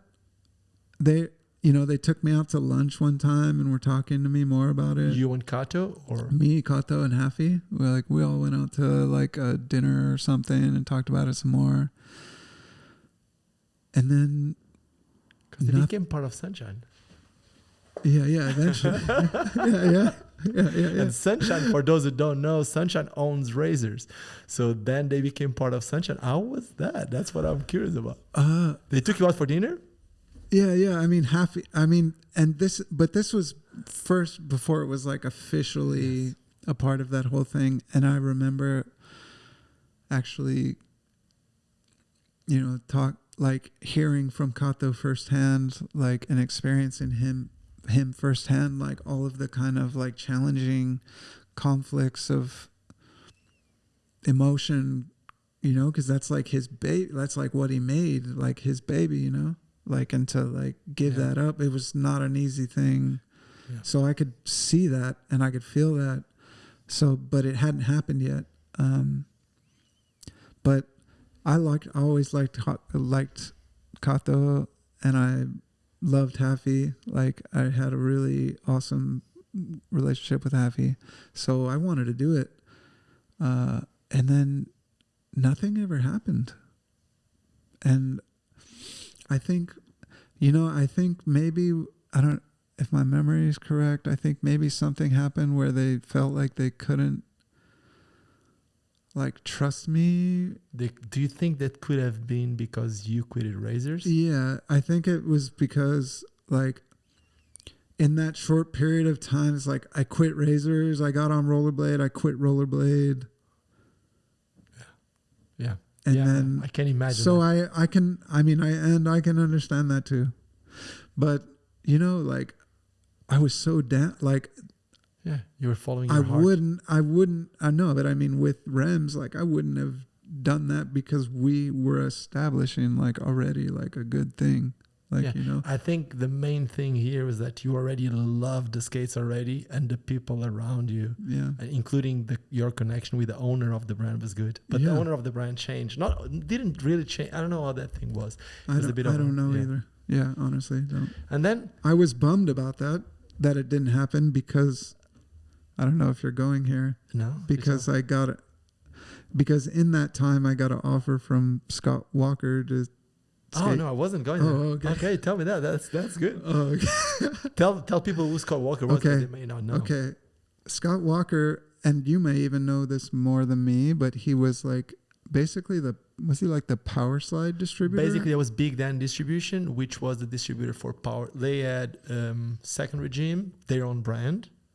They distribute the brand from Louis and Randy, and then they were the distribution for USD US. I think maybe even USD America. I may be wrong, but I believe that it's USD North America. But Yeah, I didn't have that much of an in-depth relationship with him.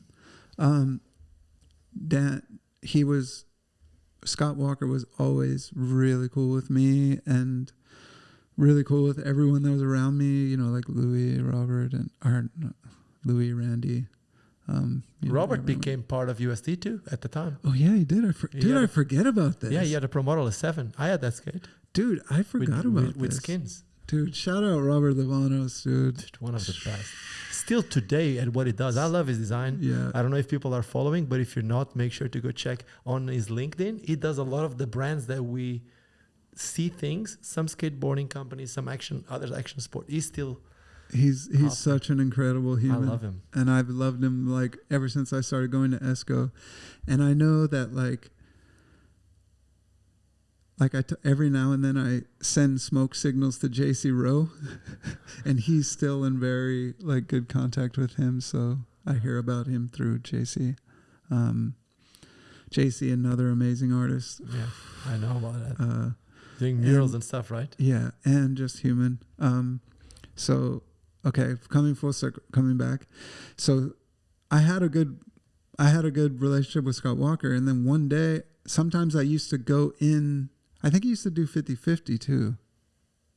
Or maybe when they left they used to have a distribution for 50-50, but it wasn't them. But maybe later, because I know that USD started having skates that came with, basically USD were the first ones to make real pro model skates. They had the John Julio skates, which had 50-50 frames and maybe even Cosmo wheels. I may be wrong, but I think they even came with Cosmo wheels. Maybe I'm wrong. So anyways, I used to come into contact with Scott Walker because, USD, England, 50-50, all of that was around each other and all of the people sponsored were around that. So one day I go in there, actually, like I'm sitting right here with you at the desk, and I sit with Scott Walker and he's like, just straight up like, do you want to skate for USD? And I think it's not like the super USD. It's kind of more of like the national team. Yeah, something like that. Which was big. That's how Dimitri started. Yeah. But in this moment, literally, I don't know if it was the day before or within the week, I was having this conversation with Haffy and Kato. So he said no. So I told him no. Which like in my head sometimes I always look back like, oh man, I liked those skates too. I was bummed that the things didn't go through with Rems, but to be honest, I didn't skate for Rems, but they continue to give me skates. And actually more exactly or precisely I would say Jeff Akers continued to give me skates because he was the one I would contact. And so he was the one who would send me skates. Shout out Jeff Akers, man. Wow. We all love him. Dude, he's amazing. He's amazing. So, yeah, I was still getting skates and actually still doing video parts and skating really well in them. Like one of my favorite video sections I filmed in those skates. Which one was? It's a video called Summer Vacation by Lonnie Gallegos, which a lot of people don't even... 4 feet? Yes. A lot of people don't know that this video even exists. I've never heard of that. And it has incredible sections like Chase Rushing and Michael Stein. I love Chase Rushing. So Chase Rushing and Michael Stein share section. And Michael Stein, in this section, he's got dreads and super tight pants. Were you living in Texas already at the time? At the time I was, but I would always like bounce here and there, and sometimes I would live in Austin for like 4 months, maybe longer, from different times periods. So in one of those times I was in Austin Skating rims. And I filmed this section. That was partly filmed there and also in California, before Feet, like right before Feet. And I have a section, and it's my favorite section of myself of like all time. So, Wow. and you can go on YouTube and type in summer vacation, Okay. my name, and you'll see I have rims the whole time. That's amazing, because I know that you're very critical about your skating, and to hear you saying it's my favorite section, now I'm curious. Honestly, I'm very curious about that. But so the whole thing kept on going. You kept on going from one brand to the other, and then things started like kind of stopped happening after you quitted brands twice. But you ended up signing with Rollerblade and being one of the very few to have a Rollerblade Pro model. How did Rollerblade got back to you? Okay. So I would say from, I did all that. I had all the sponsors, and then I quit them, and then Around 2004, 2005. Yeah, around 2004, 2005. But, I would say my like sponsored. It's okay. I got it. My sponsored pro skating really ended when I got a phone call from Tom Heiser saying that Skate Pile and Physics was going out of business, because those were my last two in this time period. Were you getting paid? Yeah, it was the only check I was getting. Okay. Yeah. But you lived also in in Atlanta for a bit, right? Yeah, I did. I used to work in the back warehouse of Skate Pile, where we put physics frames together. If you own a pair of physics frames right now, it's possible that I put them together on an assembly line. We had an assembly line going in the back of the warehouse. It was like me, John Starr. There's a bunch of other people, dude. And you'd put some screws on It's here. like basically the team. Yeah. And you put some screws on here, and then you pass it to the next, and the next person was here. I loved it, dude. I loved it. How many days a week did you guys do that? Like a normal work week, 5 days a week. And then you went out and skate. Yeah. I remember like I would get to one part, do it. And I remember I got so good that it became like a meditation, and I had my headphones on and I'm doing the parts, but I would also have a notebook where I would take notes on things I would think about in between what I was doing, just because I loved it. I was doing that, working in the back of Skate Pile. Every now and then I would go into the office and answer phone calls as Rob G, like, yo, this is Rob G. Like some kids calling to buy some whatever, I don't know. And then like sometimes I'd be like, yo, this is Rob G. And they would just start talking to me. If like, someone watching this doesn't know what Skate Pile was, basically Skate Pile was the first real mail order shop. That was like the first online shop, right? Yeah. They were very huge. first. They were huge, but then when competition started coming, there was also the time period where a lot more people a lot more online shops started happening, right? Well, that and just the industry started to really plummet. Yeah. And I was watching a podcast of Tom Heiser the other day, where he said that having both companies at the same time, Physics and the shop Skate Pile, they're completely different. And one of them would need you to have a lot of cash flow, while the other one is more of making an investment and then takes a lot longer to sell. So the whole thing didn't really work well. Yeah.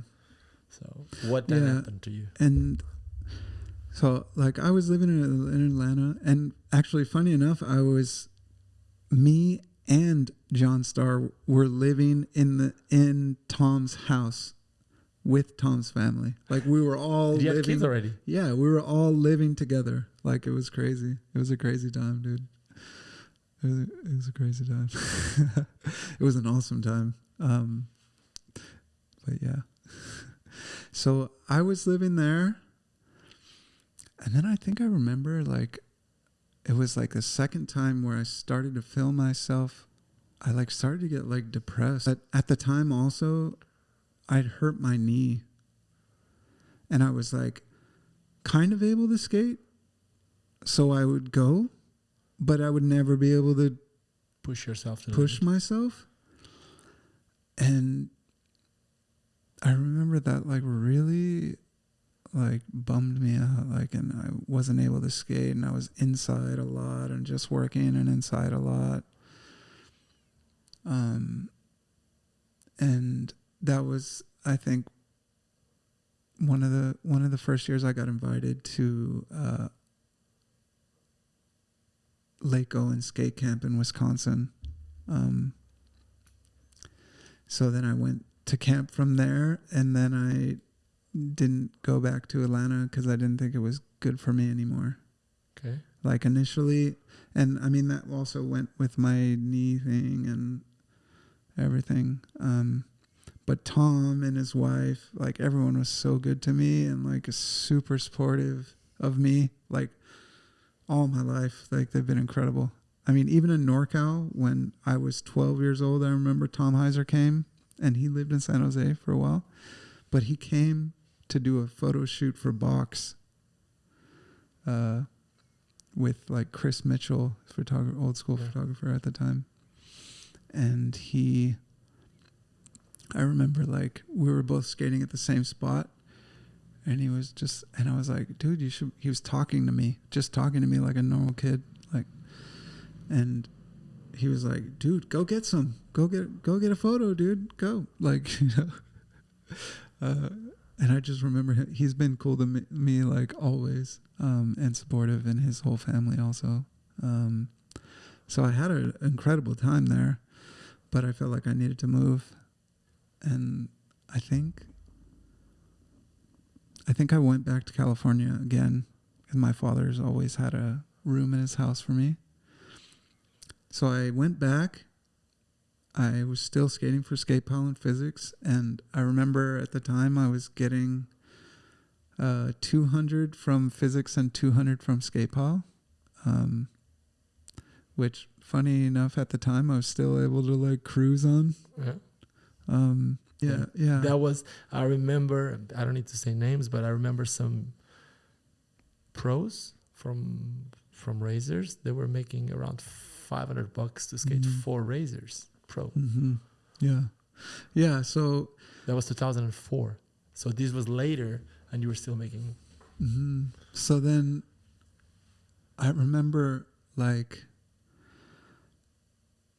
I was at my dad's, and this was still when like phones were connected to the houses. You get the, on the wire, and I get this call from Tom, and it's like super, what is that sound? My mouth. Sorry. Oh, okay. And I get this like very, very emotional call from Tom, and it's because he's having to tell me that Physics and Skateball are no more, and he can't pay me anymore. And so that was officially when I was like not sponsored anymore. So you kind of like looked at it as the end of your career? Well, actually in my mind, that's just kind of, I think, what you logically like think. I remember I was like, okay. How old were you back then?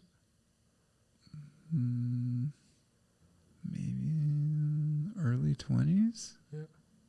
Very and feeling a bit 20s? Depressed at the time, or not already? At the time, no. I was doing good. I was back in San Jose. I was skating a lot. I think, Julio and Star were still on Skate Pile also as well. So things were still okay. But I remember it was like, okay, shit. I guess I'm done with skating. Skating professionally, right? Or skating skating. But I think I looked at it as like being done with skating at the moment. Okay. Of course, that's not what happened. Yeah. Because it's like, it's like saying the same thing as done with breathing. Done with this shit. I remember going to like a grocery store and like filling out an application for a job and thinking like, is this what I should do? And didn't get a job.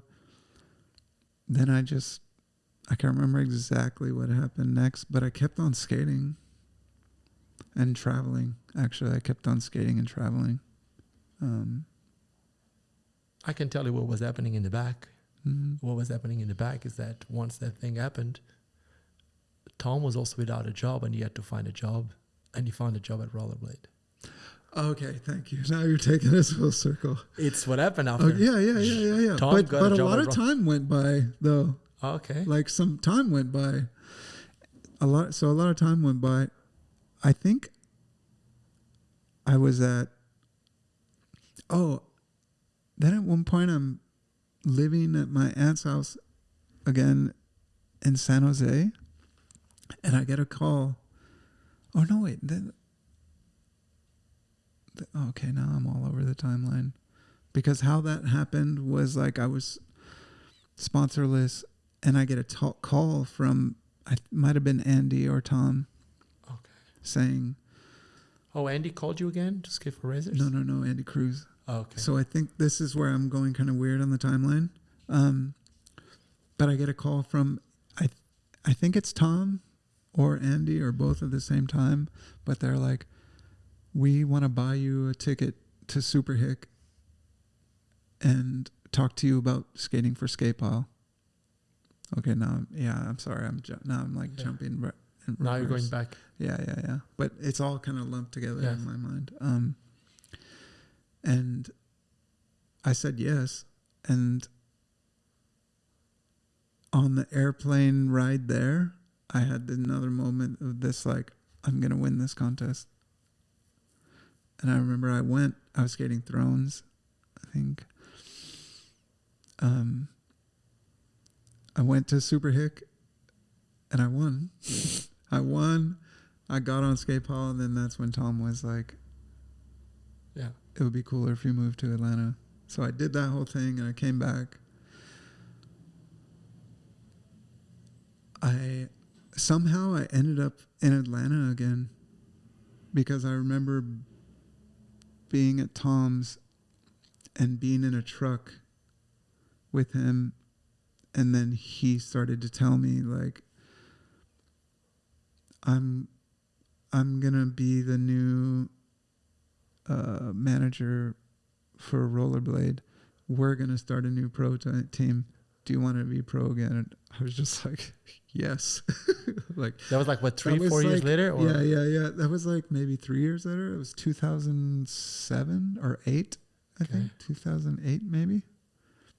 But your pro skate didn't come out for a bit, because No. if I remember well, only around 2010 or 11. 2012 maybe, I think my pro skate came out. Yeah, but 2010, that's when what was the name? The Solo came out. Yeah. The Solo Access again. Oh yeah.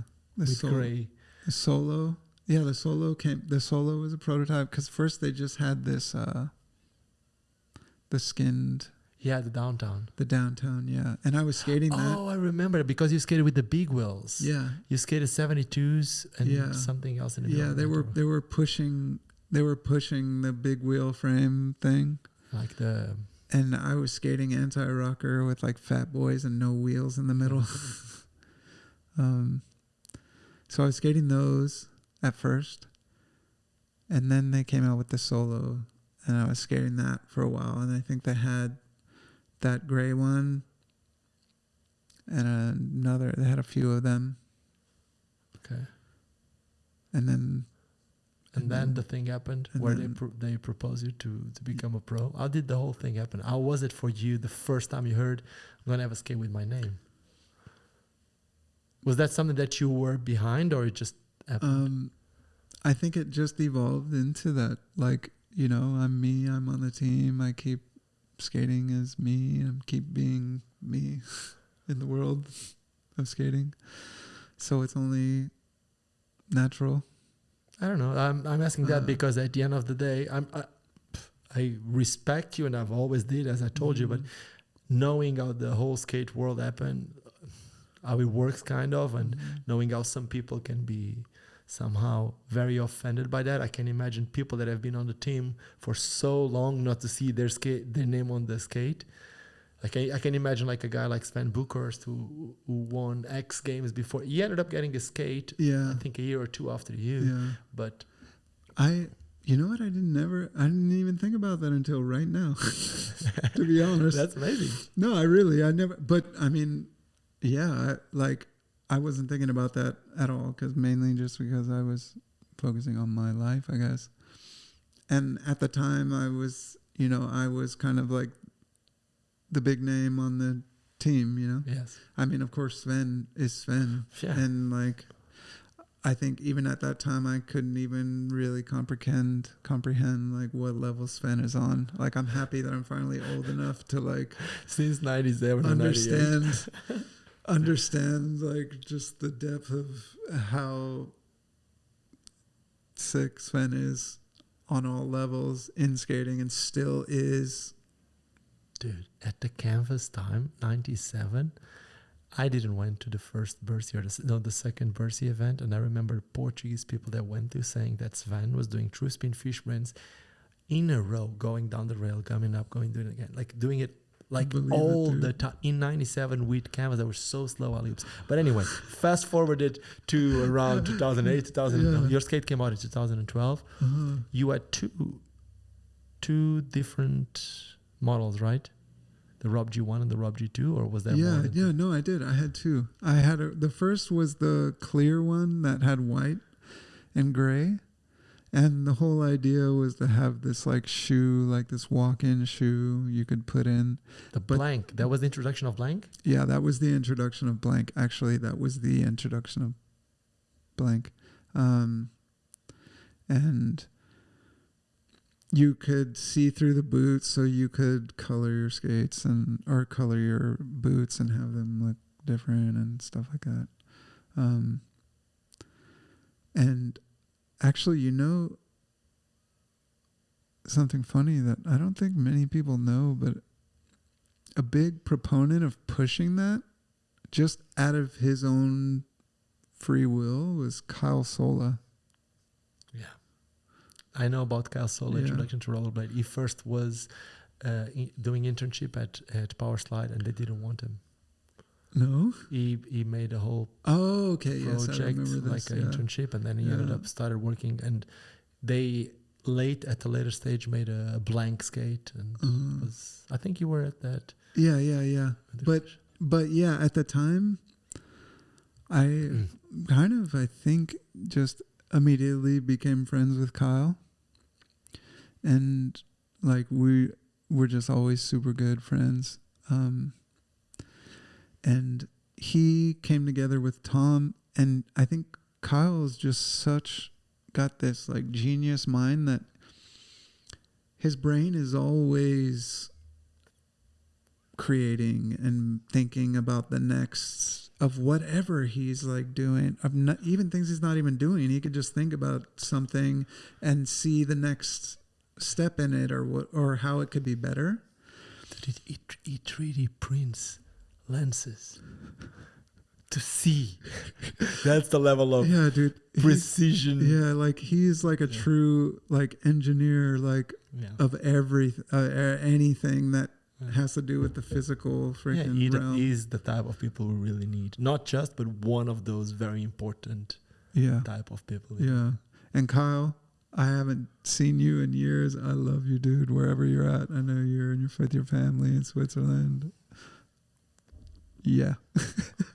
But so I remember he, out of his own time and effort, organized for me and Tom, working with Tom, a release party in New York with like a venue and the concept for it, and just for... He was still living in New York at the time. Yeah, just because he wanted to.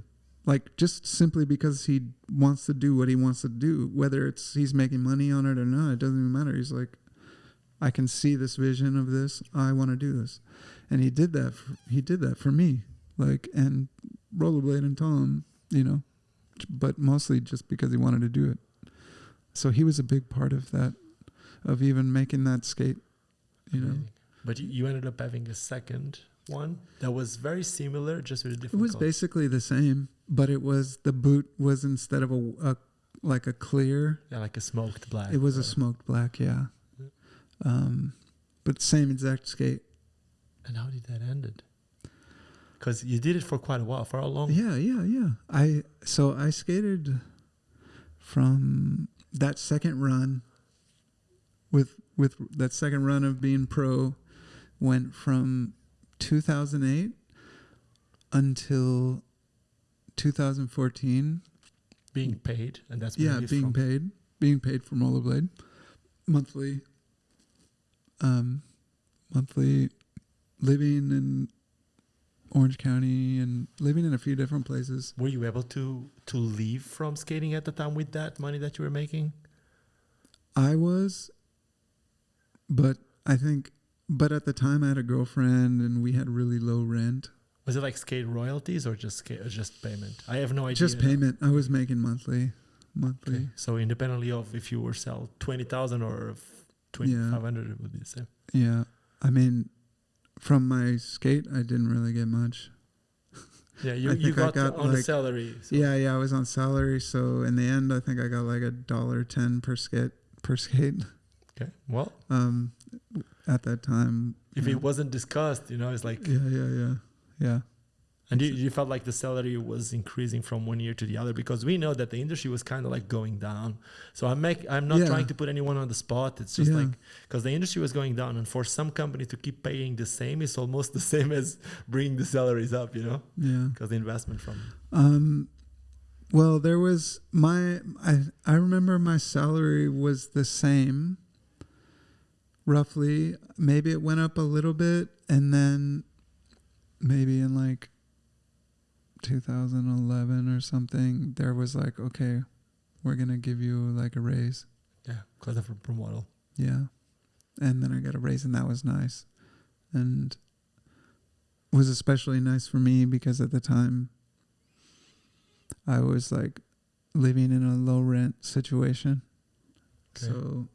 So it was enough. Is it something that you want to disclosure, the amount? Because people a lot of times are curious of how much, but if you don't want to, it's whatever. I mean, I don't think it really matters because it was so long ago. Yeah, it's all good. But before I left, I was making $1,200 a month. Okay. Which, from what I understand, actually at that time, maybe like 4 or 5 people were making something close to that. Yes. Especially as just skaters, because there's a lot of people that was being paid that for other functions within the brands, like managing, doing other stuff, which you weren't. You were just a skater. I was just me. Yeah, you were being Rob G. Being paid to be Rob G. How did that end it? So I ended that because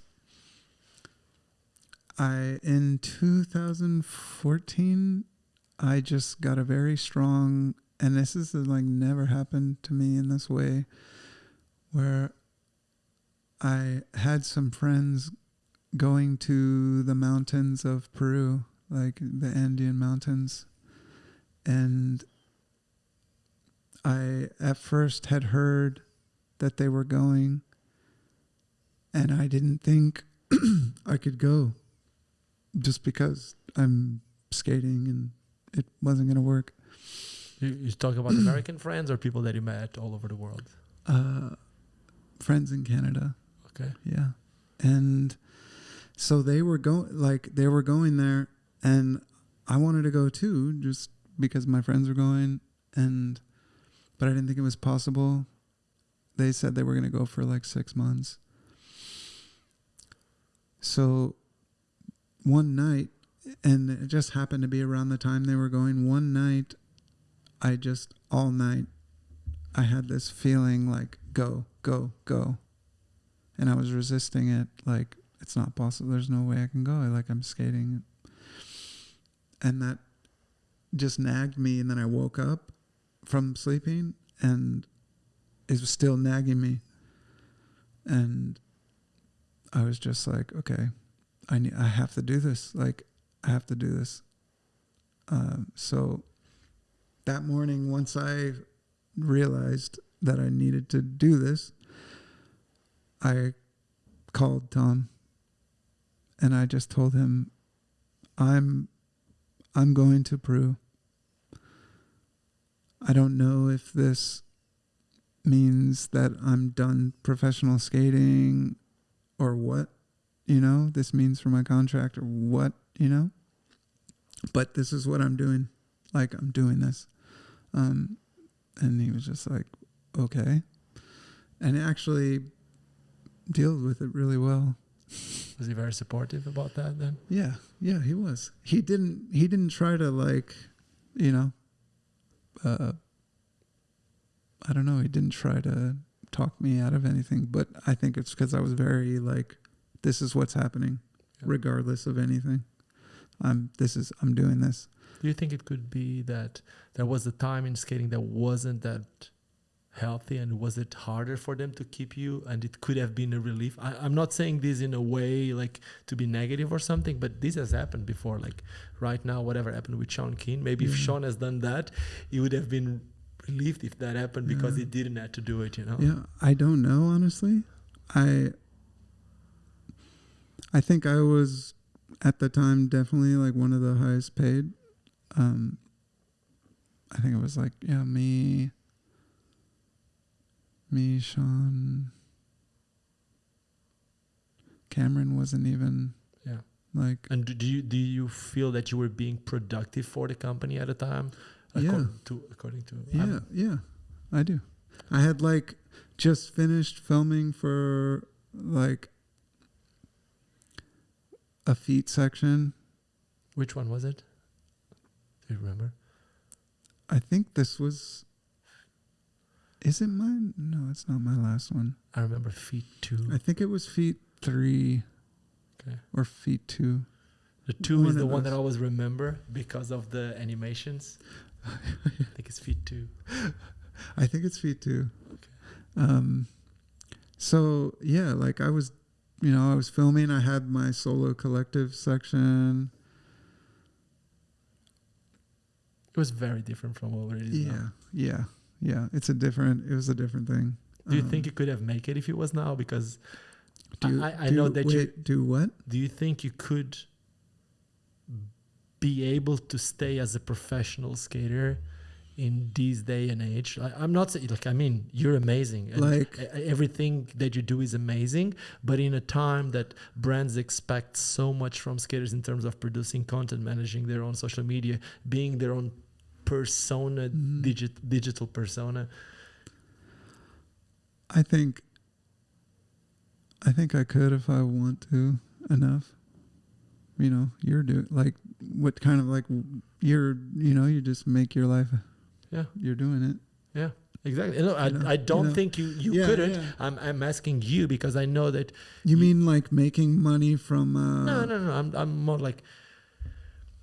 I know that nowadays the way that I see you and we're friends is like you live your life day to day, and you don't always care. You don't care if anyone knows what you're doing or where you are or where you're not. And for brands, sometimes it's so valuable that there's skaters. Okay, this is what you're saying. Yeah. Well,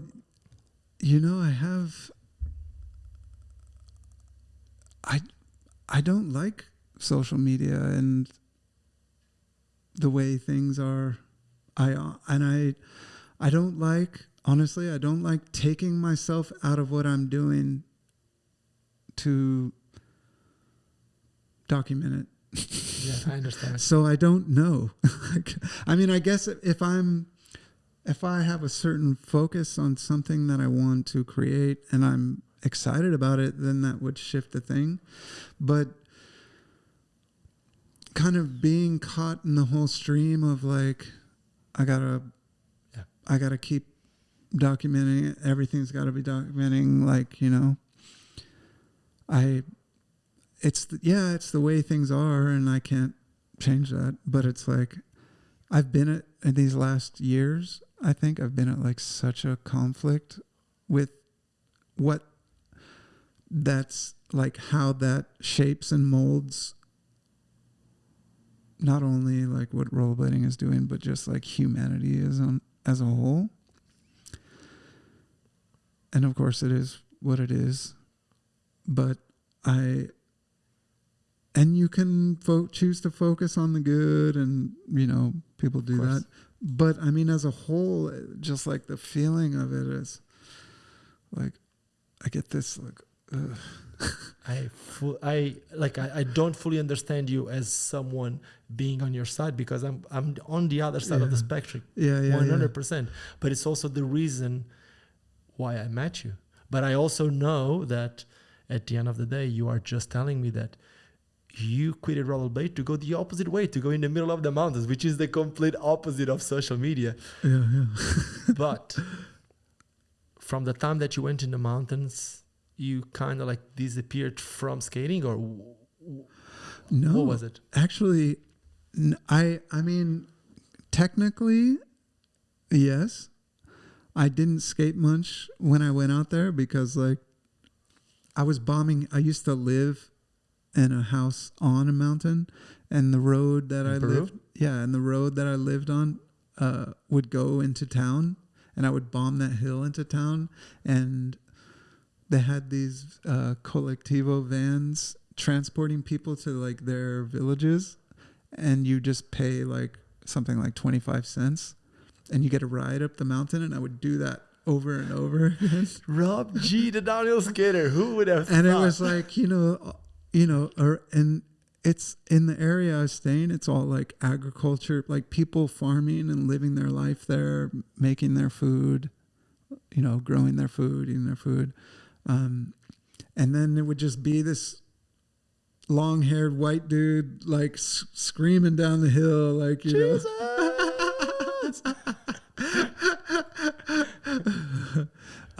But aside from that, there was like one skate park in Cusco I used to go to sometimes, but it was so far away from me that it wouldn't happen very much. So I wasn't skating that much, but then I would come back to California for like some months at a time. And then you would go back. Yeah. And I would skate, and it wasn't like I wasn't skating, but it just wasn't happening for that period of my life. Did you document any of the stuff that was happening? I know that you're not skating? that up. Yes. No, I didn't document anything.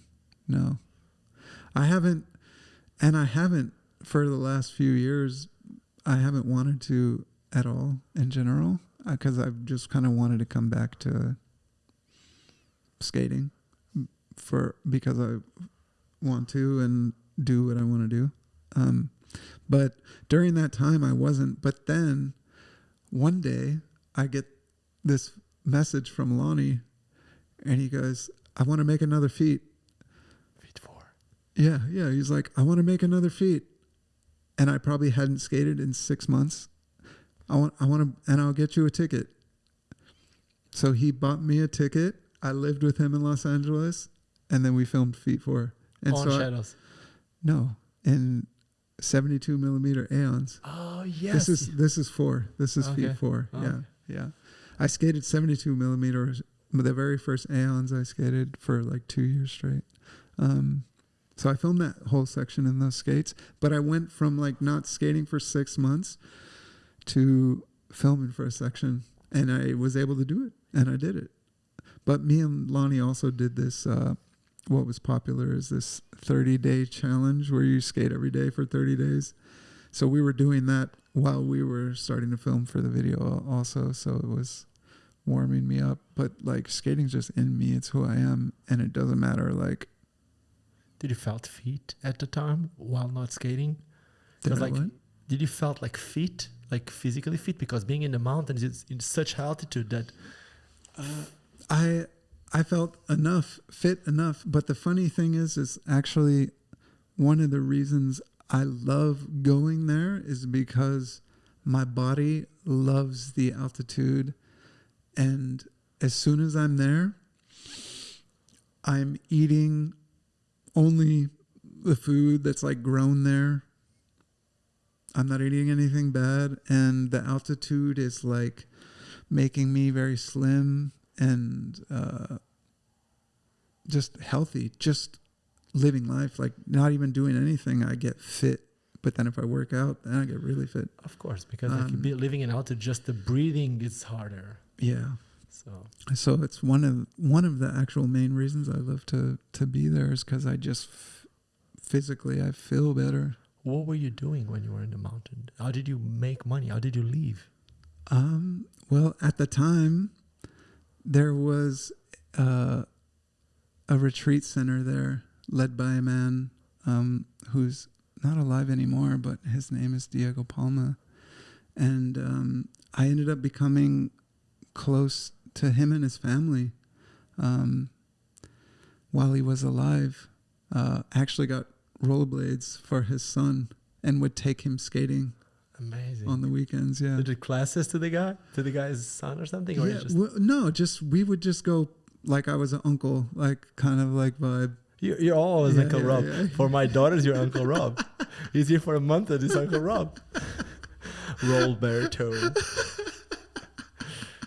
And then were you able to leave from, like, did they pay you a salary or was just leaving from I would do like retreats and help facilitate with those retreats. And Peru is not, I mean, compared to America, it's like 3 times cheaper. So you actually don't need to make very much. And when I first went there, I had still money saved up as well. I just put out like a feet section. And were you being paid to make these sections? I have no idea. No, but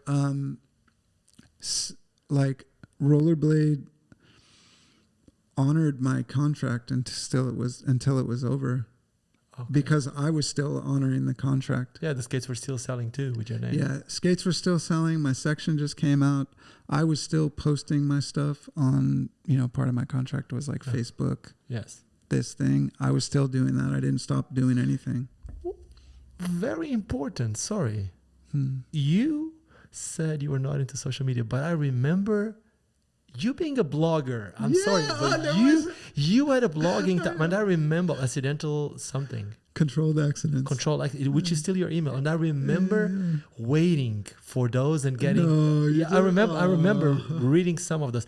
If you ask me right now, I don't remember any of the stories, but at the time I remember reading those and think, "Oh, that's awesome!" But was that at the time that you were in the mountain or something?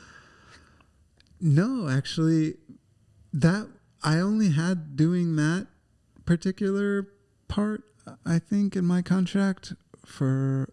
Oh, you had to do that for the contract? Yeah, it was part of my contract. Oh, I didn't know that. So Tom made it a part of my contract to produce 1 video a month. Yes. And so then that's what that came from. Like Tom actually, I think an online presence. He like made that. Yeah. Everyone, it was in everyone's contract to have a certain online presence.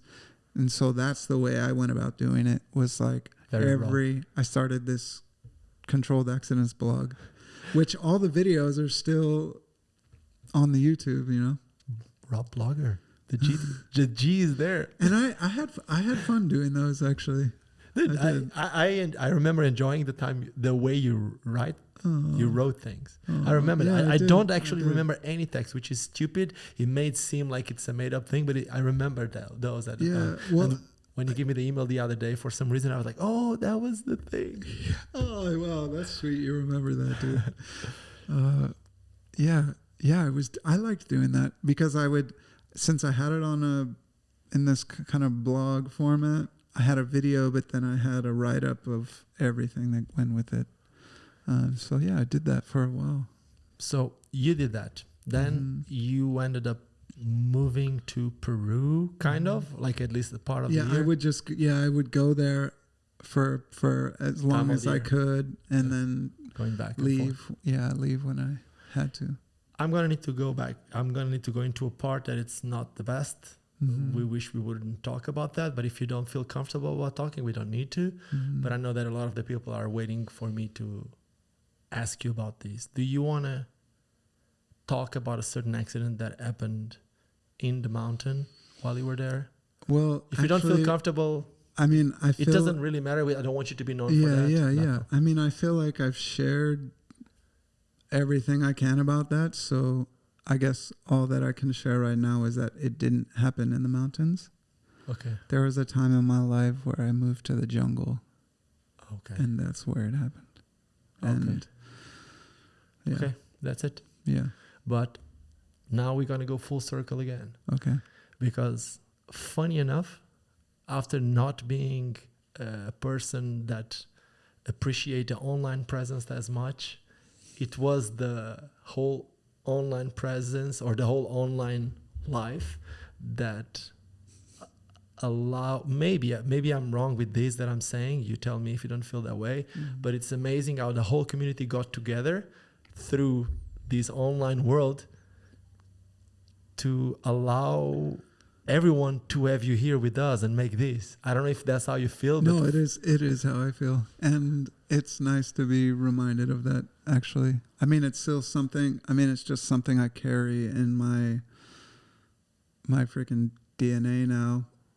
So, but yes, I needed help my body needed help to stay alive. And through whatever influence in my life that I've had on rollerblading, huge. it brought people together to essentially enough people agreed that I should continue to be alive. I honestly, I've never seen anything like that happen. I've seen like other people within skating needing help and support and all that, but I've never seen the whole community getting together so quickly to help someone. Obviously, you add and still have influence in a lot of the people watching this and people that may not be watching this, and it's amazing. And I can only say thank you for still being with us here today. It's amazing. It's like I don't know, man. It's insane. I remember at the time I was living in South Africa, and there was not a lot that I could do. I didn't have that much money or whatever. But I remember what I could do was I was starting a YouTube channel, was starting to get some people. I remember I made a video saying this guy needs our help, and I remember so many people did so many things in order to, like, the whole community got together. It was amazing. It happened more times, but I think in the name of everyone, thank you for being here with us. Dude. Whatever you did great. Dude, you know what's funny is, like, so during all this time where people were coming together and supporting me and sending money to this fund that Lonnie created to keep me alive, to bring me back to the U.S., to keep me alive and help me recover. I was like unconscious during a huge part of that.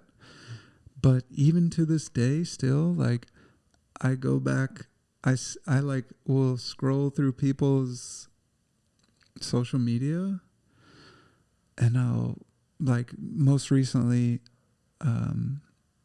like, I don't look at social, like, I don't cruise through people's social media a lot, but sometimes I'll just, like, I won't see what someone's doing, and then all of a sudden one moment I'll look at everything they're doing, and then I'll probably do like 40 likes or something because it's my first time seeing a lot of it. And I was looking at the Instagram of Cruz Sapstein recently, and I saw that he posted a picture of me and him, and it's like kind of surreal almost, like, to see he's just like, support this dude. But it's like me seeing that now from the years after, like, it's like, whoa. So even still now I'm like, whoa.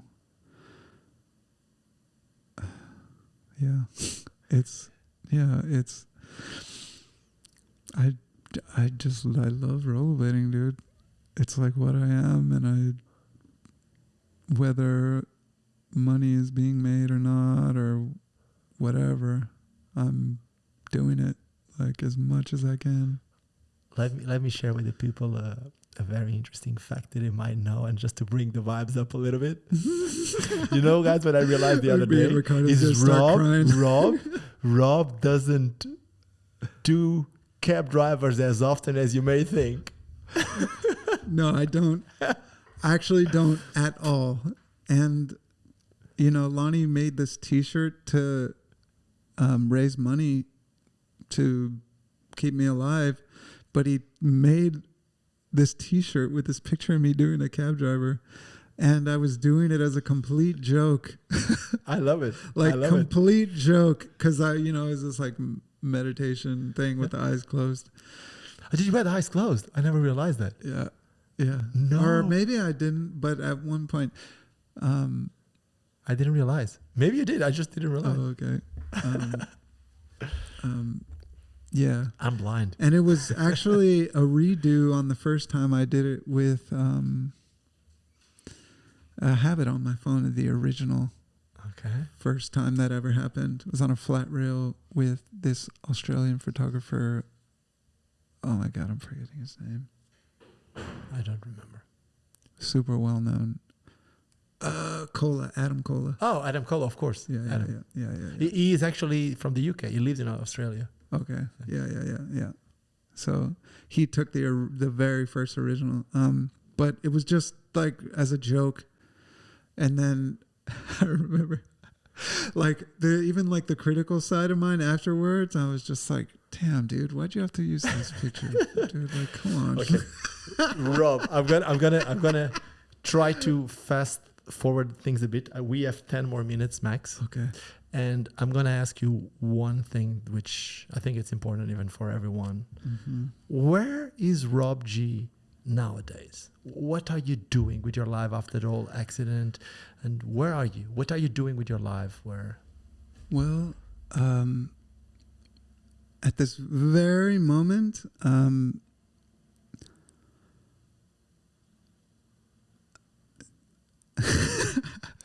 so right now I'm in the middle of traveling and rollerblading. Last summer, I was unable to, for like 6 months, I was heavily focused on helping my family because I had a grandfather that was passing away, and all of my energy was on that. And then right before that, I started doing that, I dislocated my shoulder for the first time ever in my life. And it was actually the first serious injury I ever had in my life.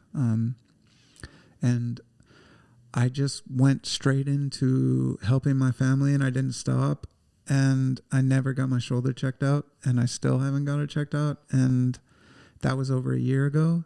And I was unable to go to blading camp. I was supposed to go to blading camp, but I gave that up to stay with my family for last summer.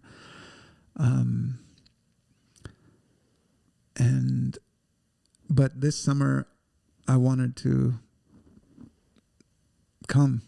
I wanted to be a part of it, and I wanted to come to Europe and have this experience with you again. I missed it. I miss being in Europe. I miss all of my homies in Europe.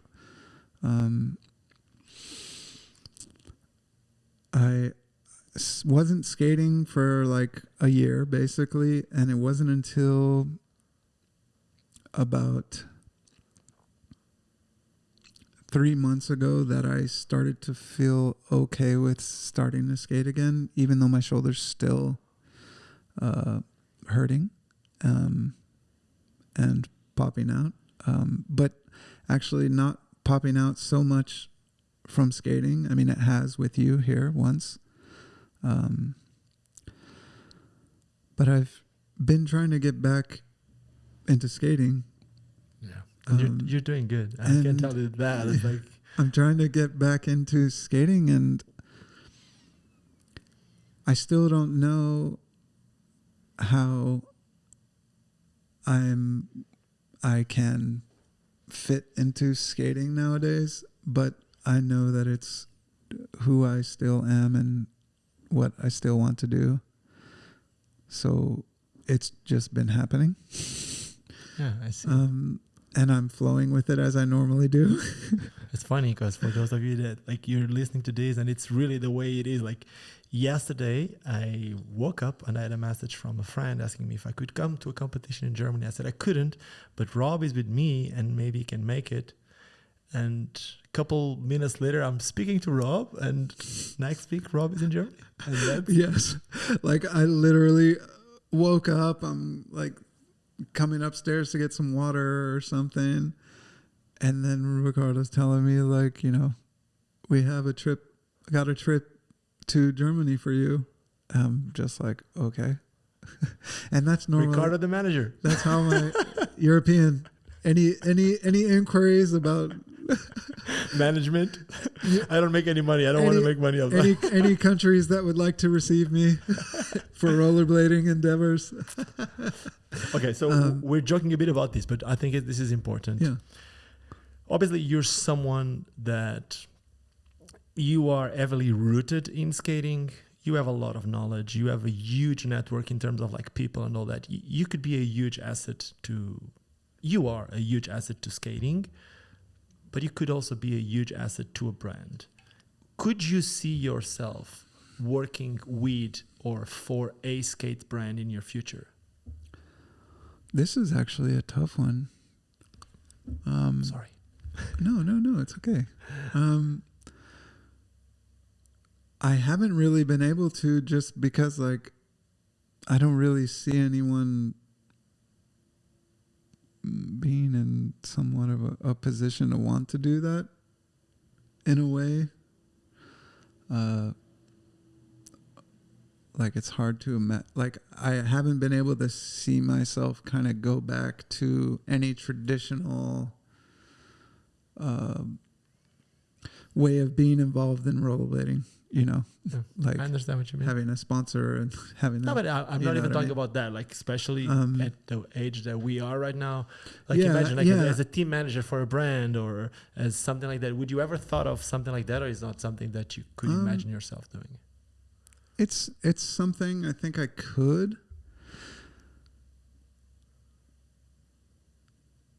It's something I mean I'm open to looking at anything, you know. For me, you know, I'm not gonna enter contests and be like someone like an Alex Broskow or something. Nor do I want to be. I enjoy being who I am, and skating the way that I'm skating right now. How are you skating right now? You know, I'm kind of finding myself back in experiencing joy in the simple things, which, you know, I think for most maybe it's can be seen not as like a lucrative thing, but it's like, I don't agree with that. I am the one. I agree with something completely different, or I have the opinion of something completely different, which is I believe that relatability sells more than craziness. Because those out there who buy skates, they want to buy the skates and the products from those they relate with. mm-hmm. And a good example of that would be someone that could do a gazillion flips would not sell as many skates as someone that it's more relatable. People can see themselves in that person and they can... Okay, I agree with you in that. And actually, you know what? On like a deeper level, I think that's actually kind of on a standing outside of myself for a moment. I think that's why people have liked my skating, because I have some tricks that like stood out and I won some contests and, you know, but I think more than anything, I mean, I'm not like, I don't know. I don't see myself as like someone super standing out like a Frankie Morales or like a... You stand out because of your way of being. It's not just the tricks, it's everything. Yeah, I think and you had a standing out trick before everyone else that was like, it's the truth. It's kind of like that, bling, I'm here. And then from then, you have in my opinion, you add a lot of other things that turn you into, the word is a legend. And it's the truth. It's a lot of people out there, when they think of Rob G, is a legend. Yesterday or 2 days ago, we did like a couple of P-rail tricks. I posted it on my Instagram, and people are still saying Rob G is still my favorite skater. And it's the truth, and you know it. It's insane to me to see that. I love it. Yeah. It's like, but I think it's maybe like I stay at like a relative enough, like I stay at more of a relatable status. Yes, you won't be able to status. You won't be able to do alley-oop for a fish brains down a rail or whatever.